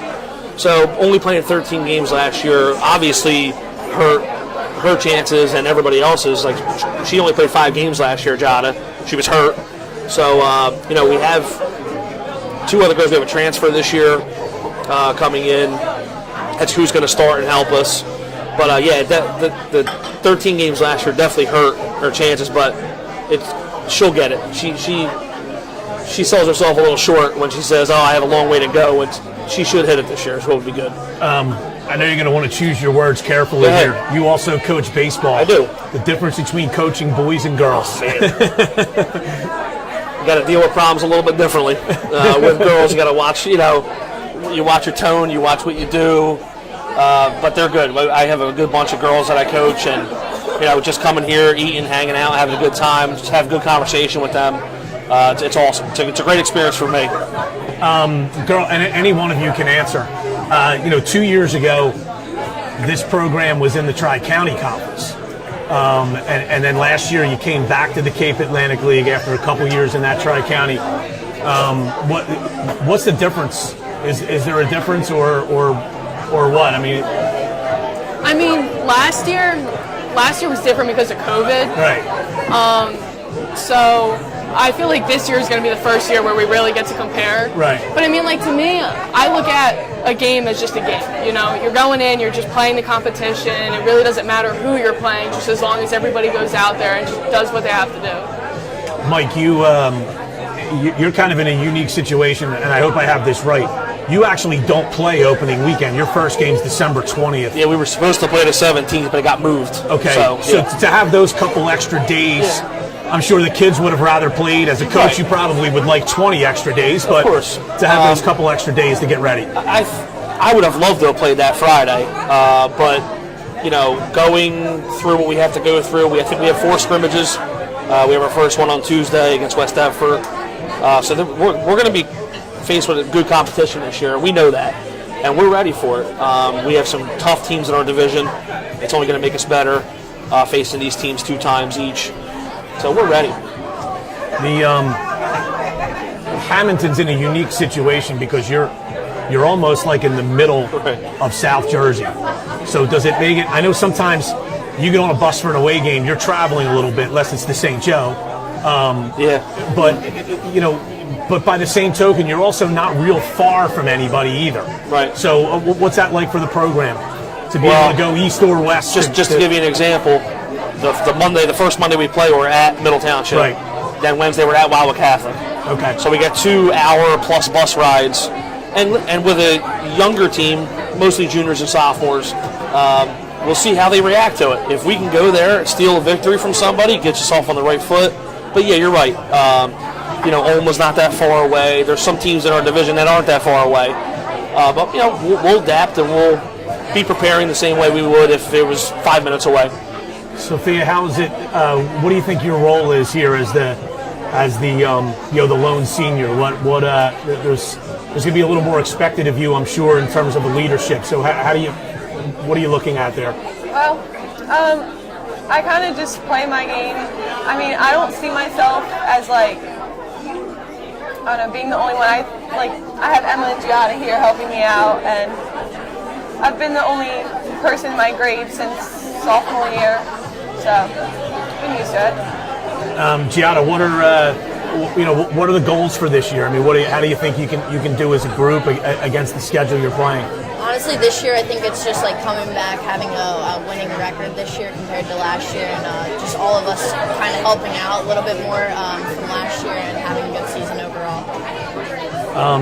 Emma, what's it like? I know, I understand your father was a really good player at Hamilton too, right? Yeah. So, what's the dinner time conversation like at your house? Oh boy. Always talking about sports. You know, I love after games, you know, being able to go home and just talk to him. I get everything out, and then I just get coached, you know? And a lot of people don't like it when their parent coaches them, but like, I need that. Like, I look forward to that. And last year, I really missed having him in the stands because mid-game, I'd be looking over to the bleachers, like, just to see like what he wants to tell me, you know, to help me improve my game. So I got it a couple times on the sideline. So my dad's gonna be so mad at me. Like so the conversation was there mid-game that something was gonna happen. Mike, and I know it's changed a little bit because I think Hamilton draws from the ACO area now. ACO Waterford. But you know, and being a coach of multiple sports, you know, what's small town community high school sports in Hamilton, because I know it's a very they support their teams. I know it's a big time football, baseball, but they do support whatever is there. It's got to be a great place to coach and a great place for these kids to play. Well, it's nice because all 3 of them are multi-sport athletes, field hockey, soccer. So and Emma also throws shot and discus and jab. So you know, just from the sports that they play, they're on winning teams. So it helps them, especially being the 3 captains, bring that to our team. And listen, we have some girls this year who probably, you know, some freshmen who are just learning to play. But that's great because they're learning from 3 good people who have always been in the program. And listen, we've had a lot of turnover in our program. We've had 4 head coaches in the last 6-7 years, if I can get that right. So I want to kind of establish some stability as the basketball coach, and they're helping me do that over the last 2 years or so. Okay. All right, so we appreciate you guys from Hamilton coming here. It's Giada Palmieri, Sophia Purvis, Emma Peretti, and Coach Mike Velarde. We wish you guys the best of luck, and again, thanks for making the trip here to Boca and Thanks Margate. for having us. Thank you. Okay. All right, good luck to you guys. Thank you. All right, and we will we'll take another break, and we will continue with the Atlantic County High School Girls Basketball Preview Show. We'll have Pleasantville coming up after this short break.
All right, we are back at Boca Restaurant in Margate. I'm Brian Kniff. We are here for the Atlantic County High School Girls Basketball Preview Show. Whole production being put on by Matt Ulmer. And we are now joined by members of the Pleasantville Greyhounds girls basketball team. We have head coach Amina Davis, and then players Naja Cherry, Kalia Haraxon, and Alasia Gaynor. And we appreciate you guys all being here. Naja, you're a yes. Senior? Yes. Senior, Kalia? Junior. Senior. And Alasia is senior, okay. And we so happy to have you guys here. So, Coach, tell us about your program. You guys have, I know wins have been hard to come by. Yeah. So tell us about, trying to change that and build a culture and get more kids involved and get everyone engaged. What's it been like for you? I know this is your 5th year coming up. Yeah, my 5th year approaching. It's still another rebuilding year. This year, I feel as though we're going to do a lot of great things. We have 5 returners, and then with a lot of newcomers. I think that was the missing piece for us, certain elements, and I think that we have that now, and we're able to compete. We're going to win a lot more games than we've been winning in the past this upcoming season. How much responsibility do you feel personally in that? I know you were a really good player at Pleasantville. I remember you as a player. And then you went on and played Division I college basketball at St. Peter's. Yeah. And to be back teaching and coaching in the Pleasantville School District, how much of a responsibility do you feel to try to share and show your experiences and where you can go with through basketball and through the education that Pleasantville has to offer? Well, for me, it's bigger than basketball. I never thought that I would be at the very spot that I started. To get the girls in is through basketball, but I feel like I'm like a mentor coach. So it's really to just mentor them throughout life. And I do feel like it is a responsibility. It's something that I feel like it's my purpose, and I enjoy it. So I make it fun, and I let them know that I got their back. I show them that I care every day, and that's all I can ask for. All right, Naja, I'm going to throw a little curveball at you here because I got a little note here that came to me through your coach. Is that apparently, and any one of the 3 of you can talk about this really, but start with you. I hear that you guys are all like TikTok fiends. What do you guys do on TikTok? It's a lot. It's a lot that we do on TikTok. A lot that you don't want to tell? Is that what you said? No. We can say it. I got you. All right. Well, to that end, though, I'll ask you, Kalia.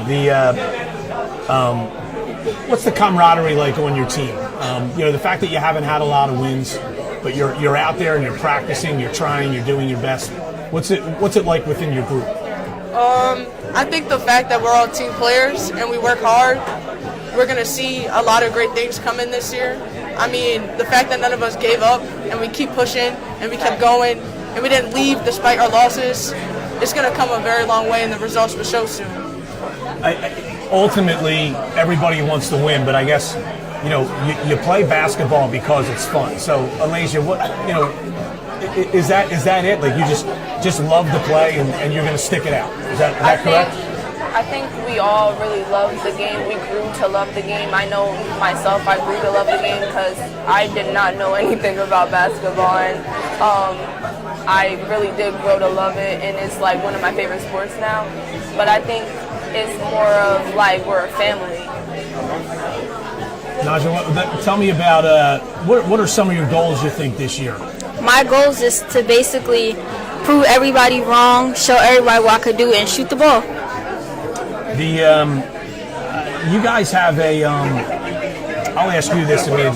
Did you play in the? I think you're young enough. I'm not going to ask you your age, but I think you're young enough. Did you play in the new gym or the old one?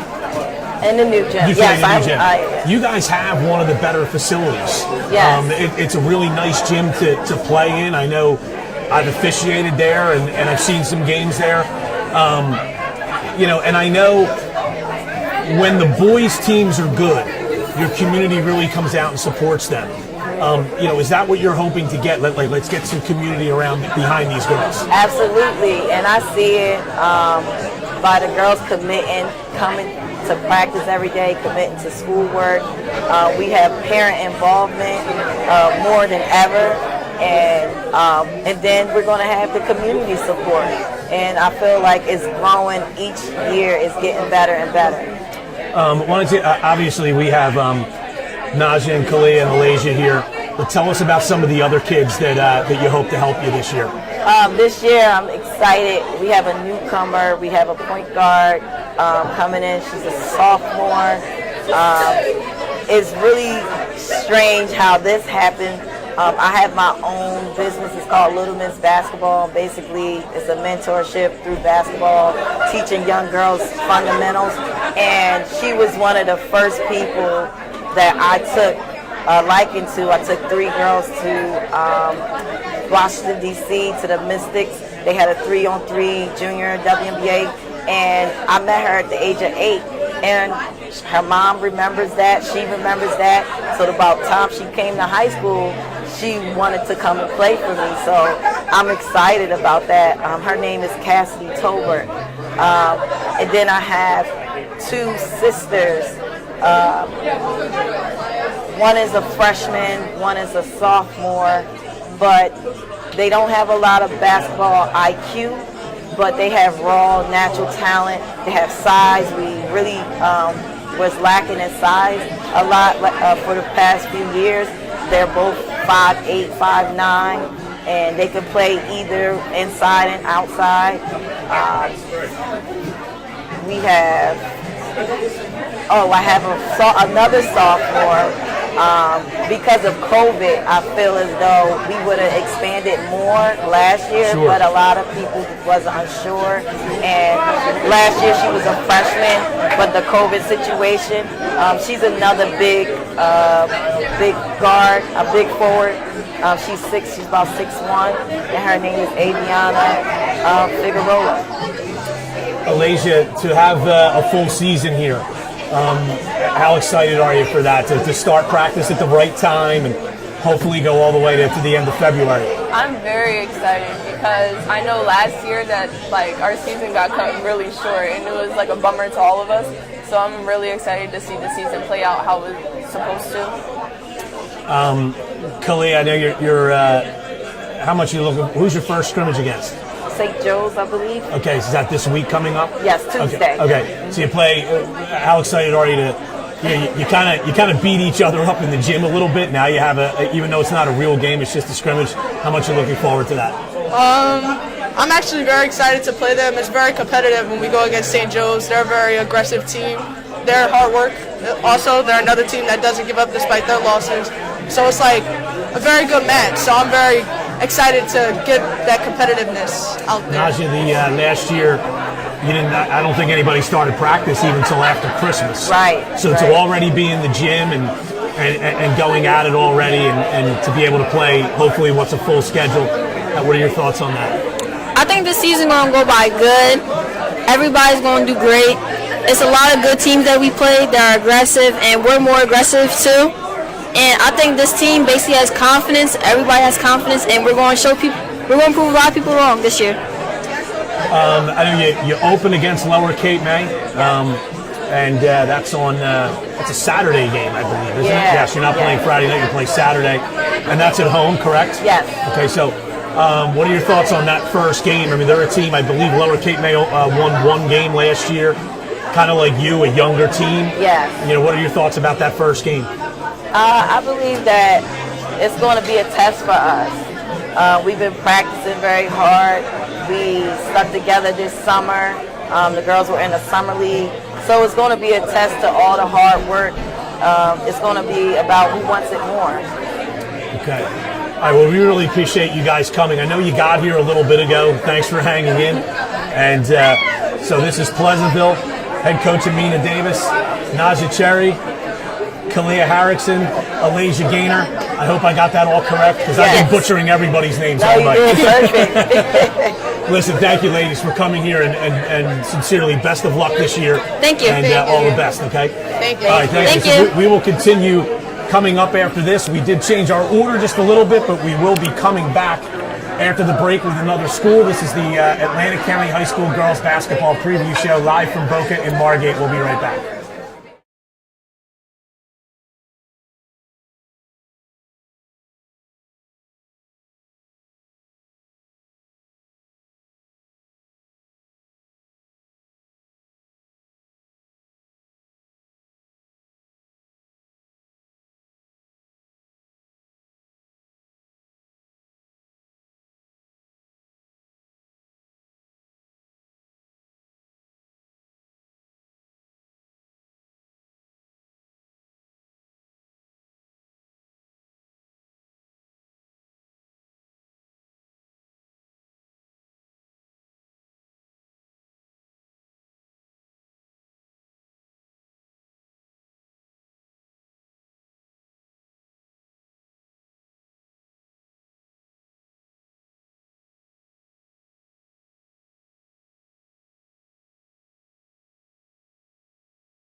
Yeah.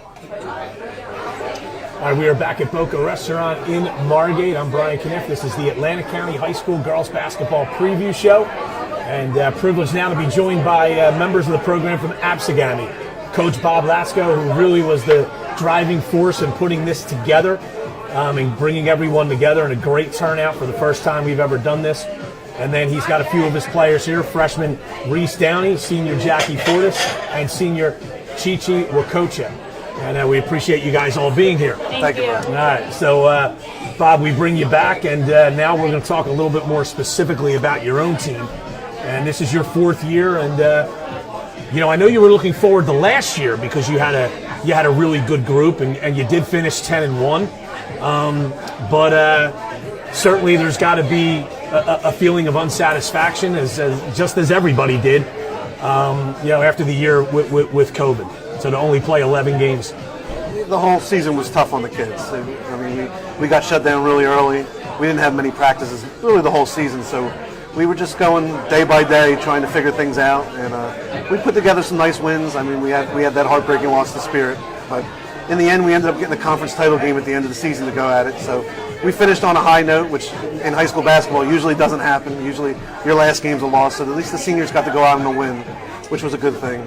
Jackie, as a senior, and I know you probably know a little more about the history of Absegami with your father being the athletic director there, but Absegami's girls basketball program in the 90s and 2000s was one of the best in South Jersey. So to be a part of a conference championship team, and I think it was the program's first in 13 years, is that correct? What was that like for you, even though it was a shortened season? Yeah, I actually wasn't even on top of that until the game kind of happened, and he was like, this is the game it depends on.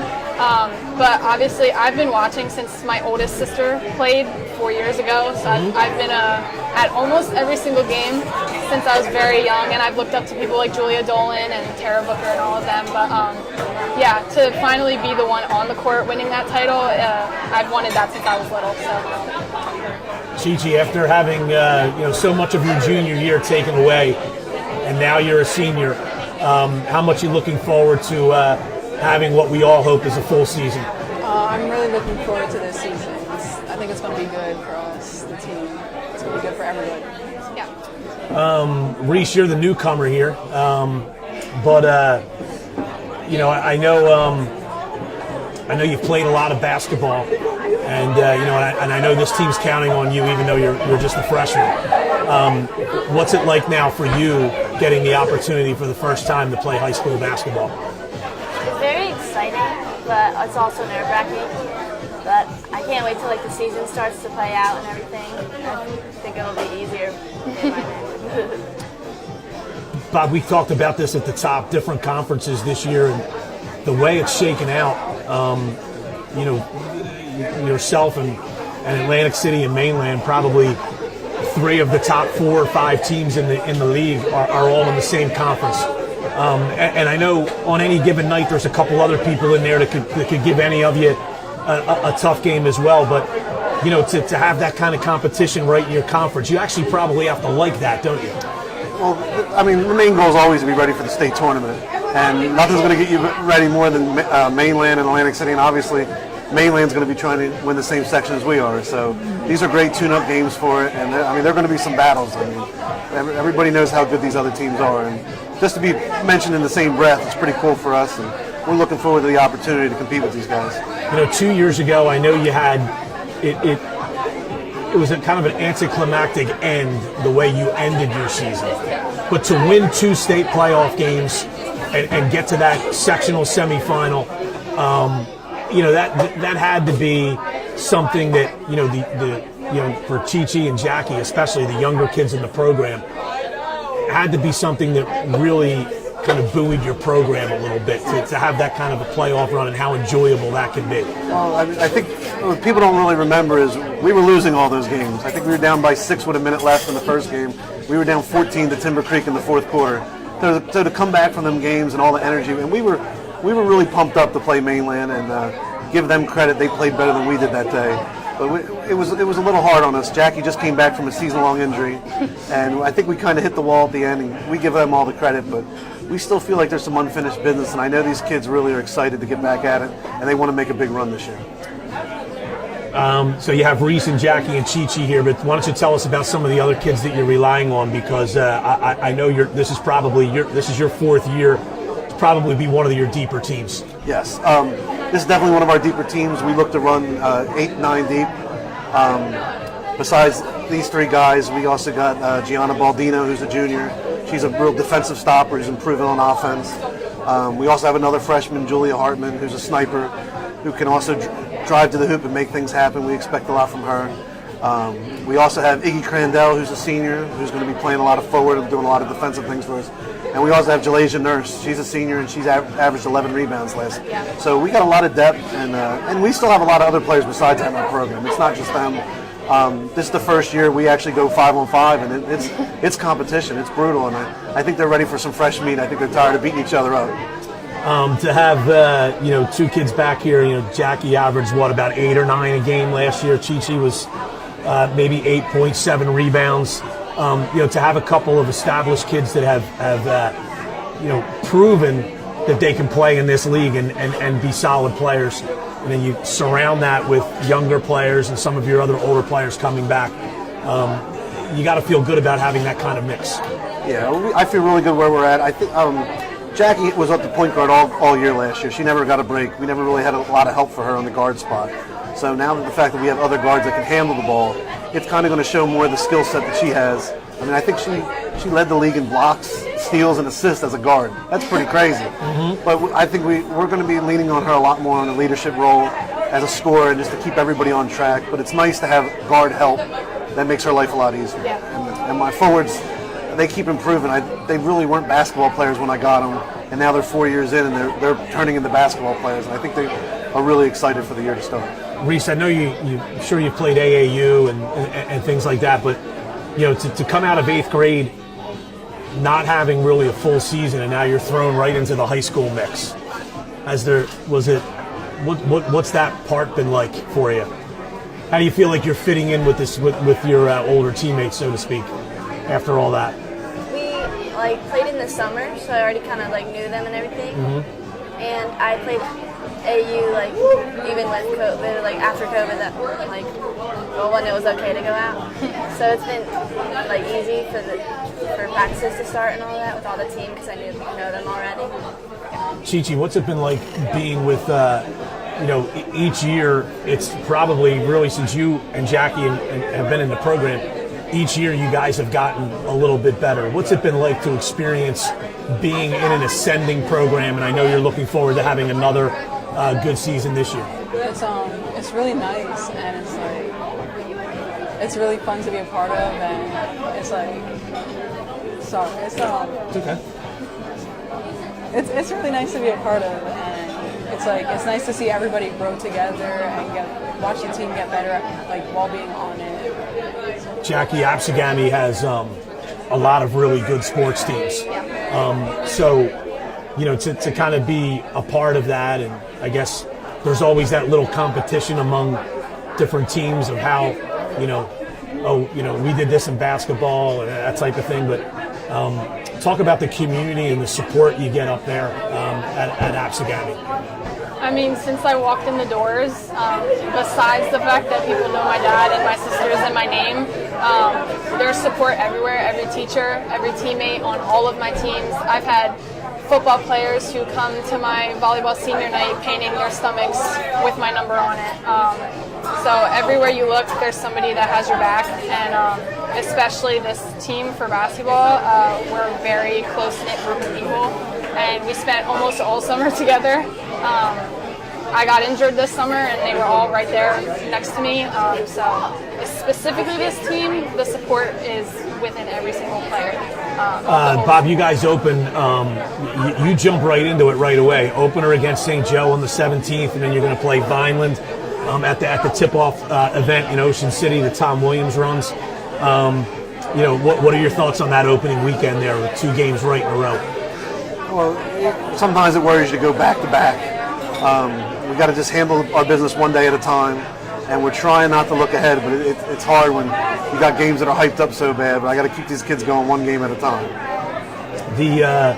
beyond I know you said, the goal's the state tournament. That's what you're really looking for. But, as the season goes on, what do you want to see out of your group? Like, what are your goals as you progress toward the end of the season? This team's an interesting team because I haven't really had a team like this deep, and I think as the year goes on, I think we might struggle a little defensively with assignments because we've got the new kids with the older kids. But as the season goes on, I want us to be a better defensive team. I don't think offense is going to be a problem for us. I think this team can score the ball fairly easily.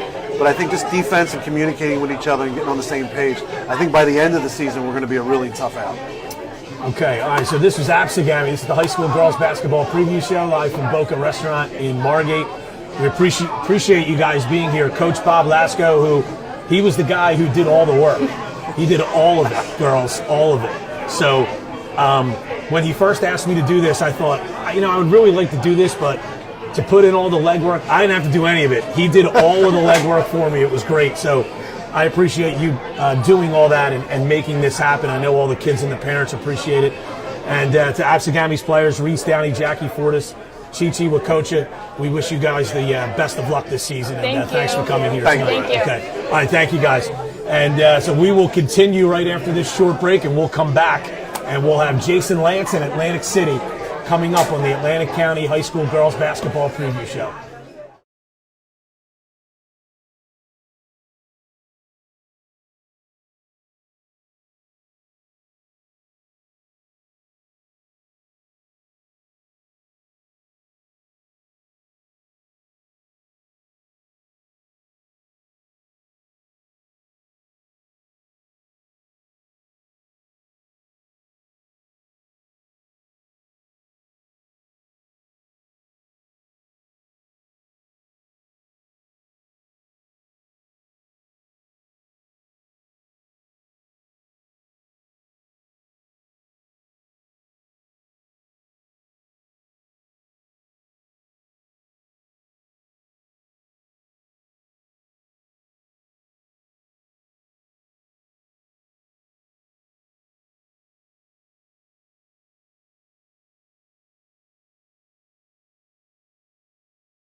how lazy I find it. All right, we are back at Boca Restaurant in Margate. Thanks for joining us as we continue on the Atlantic County High School Girls Basketball Preview Show. I'm Brian Kniff, now joined by Atlantic City, which in theory is the defending overall Cape Atlantic League champion because we did not have that tournament last year.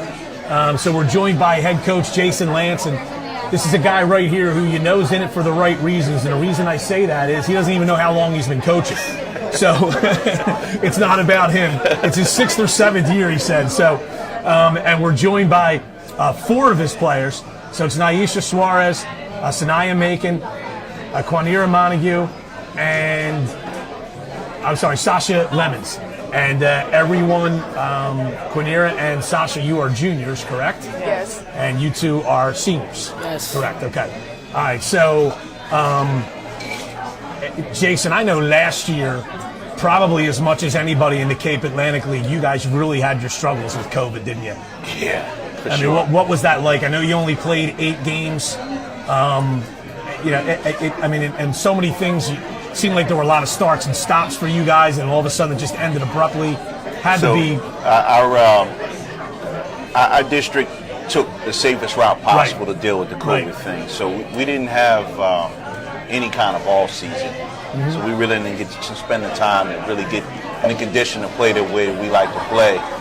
And as the season came up, preseason was like 4 days, and then you played right away. So we had tryouts, and then we were right into the season. So for us to play the way we play in terms of pressuring the ball and really playing aggressively, we weren't prepared to do that. We weren't in shape, dealt with injuries. It was a different kind of year, but it was a great experience for the fact that I think it got that fire back in the girls' belly to compete this year against our opponents in the Cape Atlantic League. 2 years ago, I'll start by this. The Cape Atlantic League gets, and it's really nice for the kids and everything, gets a lot of media coverage. There's a lot of us down here doing this and whatnot. And I think sometimes the kids and people will read, okay, well, this is what's supposed to happen and whatnot. But, and I don't want to say Cinderella because that would be disrespecting you. But 2 years ago, I don't think a lot of people picked you guys to win the Cape Atlantic League tournament. We embraced that. And you got in there and you did it. And, that had to galvanize the program and what you guys can do. Well, we always say earn, not given. We embrace that doubt. We embrace, the fact that sometimes other people get a little bit more notoriety than us. If you look at people's records and you look at the way they're playing it, especially in the beginning of the season towards the end, you say, hey, man, they play better than Atlantic City. That's cool. But, in the end, we work hard. And the end product, luckily for us, that season was all our hard work paid off, and we were able to win the championship. Sanaya, I saw you nodding your head when I was asking that question. What was that like? Because I know you played a big role, that year, and I'm sure you'd like to repeat that. So, what are you drawing on that from 2 years ago and coming into your senior year? What are your thoughts? What was that? So my sophomore year? Yes. That was my sophomore year. A long time ago. Yeah. That was like being a sophomore, and that was a good feeling, like winning the Cal champ and then being the second leader scorer in that game. It was a great feeling. So to be a senior this year, I expect the same type of feeling, and I expect us to do bigger things than just the Cal championship. I expect us to go farther. And yeah, that's about it. I expect us to do better things this year. We got a great team, so just got to see what we got. Put it together. Naisha, I'm looking at, from what your coach sent me, looks like you guys have a lot of competition within your program, your own program. So what have practice been like especially when you're not in drills and you're going live and you're going 5-on-5? The competition's got to be pretty good, isn't it? Yeah, it's super intense. I love the feeling because it's like, we're all friends, but when we're like playing and practicing, we're all just competing against each other, so it's just a great feeling. Sasha, to have to get in the gym the Monday before Thanksgiving and now be playing, and last year preseason practices, whatever you got out of them, didn't even start until after the holidays. What's it like looking forward and hopefully having this full season ahead of you of 26 games and a Cal tournament and a state playoff tournament? I just feel like it's going to be a really good season for us as a whole, and I just feel like we're going to surprise people a lot once again. Quinner, playing in the Cape Atlantic League, you get some good competition. You guys have gotten your program to the point where you probably feel like you can compete with just about anybody. So what's it like going into having that going into a season that you feel confident in the group of kids that you've assembled around you guys? Yeah, actually, it's good. And I like having competition instead of it just being easy for us. So it's good. I know you played a big role in that Cape Atlantic League championship game. Playing against the high school All-American, you still did your stuff in the paint and made a big difference in that game. What did that do in terms of confidence in you as a player? And now that you're presented here with to do that as a freshman, and now you have 2 seasons left, what's that like for you, having that success so early in your career? It was good. I actually think that was my best game of the season. I think I should play more like that. And just play more like that and not just... Jason, Atlantic City for a few years there was kind of like that team on the periphery. You had your favorites every year, and then Atlantic City was always lurking, could spring an upset, but maybe the consistency wasn't there. But you've seemed to develop that consistency within your group. What do you think these kids and the kids, that team 2 years ago did to really take that next step and be not just a contender, but a championship team? Our program preaches family, and as we all know, family, we have our ups and downs, and we had some downtime, but just the overall process of each child's career, coming into the program, it's a shock. It's a lot of work. Physically, we challenge the girls. We make them work. And again, I just go back to the saying, it's earned, not given. So, as they work and mature and get used to the challenges that we present in front of them every day, when it's time to perform on the court, they can step up to that moment and seize the opportunity. Divisions have changed. You're going to play Mainland and Absegami twice apiece in conference play, along with some other teams that you might normally not play. What are your thoughts on it, and especially the fact that you've got 2 heavy hitters in your conference, and what are your thoughts on your schedule, so to speak? And the last time we played, Mainland beat us. So right now we have to go beat Mainland when we have the opportunity to play them. We'll try our best to do so. Absegami overall was the best team last year. So, those are 2 things that we were challenging ourselves to come and compete. Tell us about, you got these 4 here, but tell us about some of your other kids because, like you said, this is a pretty deep team. So tell us about some of the other kids that you expect to contribute for you. It's exciting. I think we have a pretty deep roster, meaning that on any given night, it could be anybody's night. Obviously, we had the 4 young ladies here. We had a transfer in Siani Jackson-Williams. She's going to help us out tremendously inside. I'm excited to coach a player with that kind of presence on the inside. We have a freshman, Lexi Gormley, who's probably going to come in and make some immediate impact. She's very good from the high post, short corner. She's played a lot of basketball over the years, so I think she's going to help us out a lot. Just going through the roster, defensive, we have a young lady, her name is Ashira Jackson. A lot of people don't know her, but they will know her once we get on the court, because I'm pretty sure she's excited to guard some of the better players in the year in the league. I just saw big smiles on the girls' faces. She must be pretty good. Yeah, she's a person in practice. If you think you're doing well, I put her on. Okay. She shuts you down. So. Coach, the competition within the Cape Atlantic League. we're blessed to see a lot of talented girls, but I think what really makes the league exciting is that not only do you have talented players, there's some really, really good coaches in this league. And I know when you play good teams, I know as a coach, you must feel like, hey, we really got to be prepared because that guy or that lady on the other side is going to be really prepared too. I mean, every night's a championship. That's the way we're approaching the season. We have to work. If we win a game, that game's over. We got to go on to the next game. If we lose a game, hopefully we never lose, but inevitably you're going to lose a game. You got to learn from it. You got to move on. So we're just trying to work. Our simple sayings, work works, and be ready for the moment. Okay.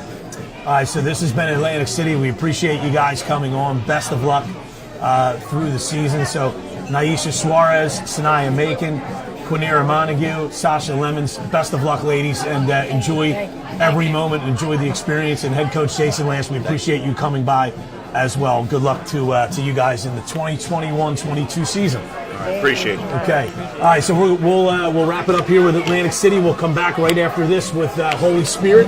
This is the Atlantic County High School Girls Basketball Preview Show. We'll be back live from Boca Restaurant in Margate momentarily.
Okay.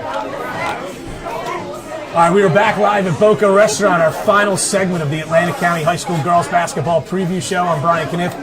Fortunate to be joined by members of the Holy Spirit Spartans, head coach Tim Whitworth, and we've got some of his players here, junior Kira Murray, sophomore Ella Petrosh, and senior Michaela McLaughlin. We appreciate you guys being here and hanging out. You're the last group that we have here, so thanks for sticking it out and coming out here. Tim, I've been asking all the coaches this, just to be in the gym practicing that Monday before Thanksgiving after what happened last year had to feel great. Absolutely. Yeah, it was fantastic. First, thank you guys for doing this. This is phenomenal. Thank you. I know taking a lot of your time, personal time, you and Matt, this is, what a great thing to do for girls basketball to promote it. So thank you guys very much, first and foremost. But yeah, it's fantastic to be back in the gym and not keep telling us, hey, we're starting in 2 weeks. No, we're going to start in 3 weeks like it was last year. We had a set date. We're ready to go. And I think it was comforting for the kids to know that also, that, hey, we get in the gym and it's go time, and hopefully things are as close to normal as they possibly can be. You took this program over 3 years ago, and I know it was a rebuilding effort, and it was a shortened season last year, but you kind of broke through a little bit. 10-4. I know you had a big win over an Absegami team that otherwise went undefeated. How do you feel about where this program's moved in your few seasons here? Well, I got to give credit to the kids. They've kind of bought into my craziness, I think, and they've kind of ran with it. And I think, like you said, last year was certainly a step in the right direction, and that was the thought, or the goal, was to kind of just little by little just creep up and kind of get the program back to where it was. But all credit to them. They all bought in, and they've done a phenomenal job. I know yourself as a player, having played Division I basketball. I know you played some pro basketball overseas, but to be able to coach at the high school level and be involved in that experience for young people, what is that like? I'm glad you mentioned that, because I think for me, and the kids are probably tired of hearing it, but I always talk about my why. Why do I coach? And to be honest with you, I think I owe it to the game of basketball. I got to see so many cool places, so many unique different cultures, meet unique people, met my wife. My kids were born over in Europe, all because of this round little ball that was able to take me all these different places. So I feel obligated to give back, and coaching at high school is kind of one of the best ways I could think of giving back to the game. So tell us about some of these kids here. You have seated right to your left there, Kira Murray. She averaged about 14 a game last year. She's your returning leading scorer, so I know she can shoot the ball well from beyond the arc. Tell us about her. I'm sure a lot's going to be expected of her. Yeah, like you said, Kira was our leading returning scorer, leading scorer last year as well. She does a little bit of everything for us, to be honest with you. Shoots the ball, attacks the rim. A lot of burden is put on her shoulders at times, but I think she handles it tremendously. And I think the thing that's overlooked about her is how good she is defensively. She's probably, with the next girl to her right, our best on-ball defenders we have. And they kind of just really put a lot of pressure on the opposing team. You have Michaela over here as a senior. How many seniors do you have? We have 2 seniors. Okay, so what are you looking to get out of them in terms of the whole leadership thing and that type of thing? I'm sure you've heard that all night, but seniors, leadership, they've been with us the longest. And for Michaela, she's probably our most vocal player, which to me, I always talk about the importance of communication when you're playing basketball, both offensively and defensively. And she's done a really nice job of that. And we've got a lot of young, inexperienced players, so a lot of the burden goes on them. I think a player-led team is much better than a coach-led team, so we preach that to our seniors a lot. Michaela, to be a senior on a team that has gotten better, I guess you've probably gotten better every year that you've been in the program. So, how much you've been able to enjoy that experience, and what are you looking forward to for your senior year? I think I'm looking forward to have like one of the best seasons that I've had since I've been here. I like to see that we've changed a lot from when I started, and I'm looking forward to seeing, even after I leave, the program succeed and grow. Kira, having success last year, we have great coaches in this league. You guys all know that. Tim certainly knows it. They're all going to be prepared for you. So how do you make that adjustment now as a senior in being one of the better scorers in the league that's returning? Just continue to play how I play, and it's a team sport, so my teammates will be there with me, and we'll win as a team, play as a team, and yeah. Ella, as a sophomore here, and your coach just talked about your on the ball defense. So, every player has to have a role. How much do you enjoy that role of being kind of the defensive stopper, I guess, so to speak? I love it because I get to annoy people. That's really just like what I love, getting in people's faces, stopping the ball. Love turnovers. So I guess your teammates are probably happy to play someone else rather than go against you in practice. Yeah. Coming up soon, who are your scrimmages? We have Clearview on Tuesday at Clearview, and then we have Wildwood Catholic at Wildwood Catholic on Thursday. Okay, and I'll ask you that question because a lot of people say this in all levels of sports, different sports, but you go through a preseason, you're going against each other. How nice is it going to be to go up against someone else and kind of gauge where you are, so to speak? Like I don't remember who said it, but it was recently.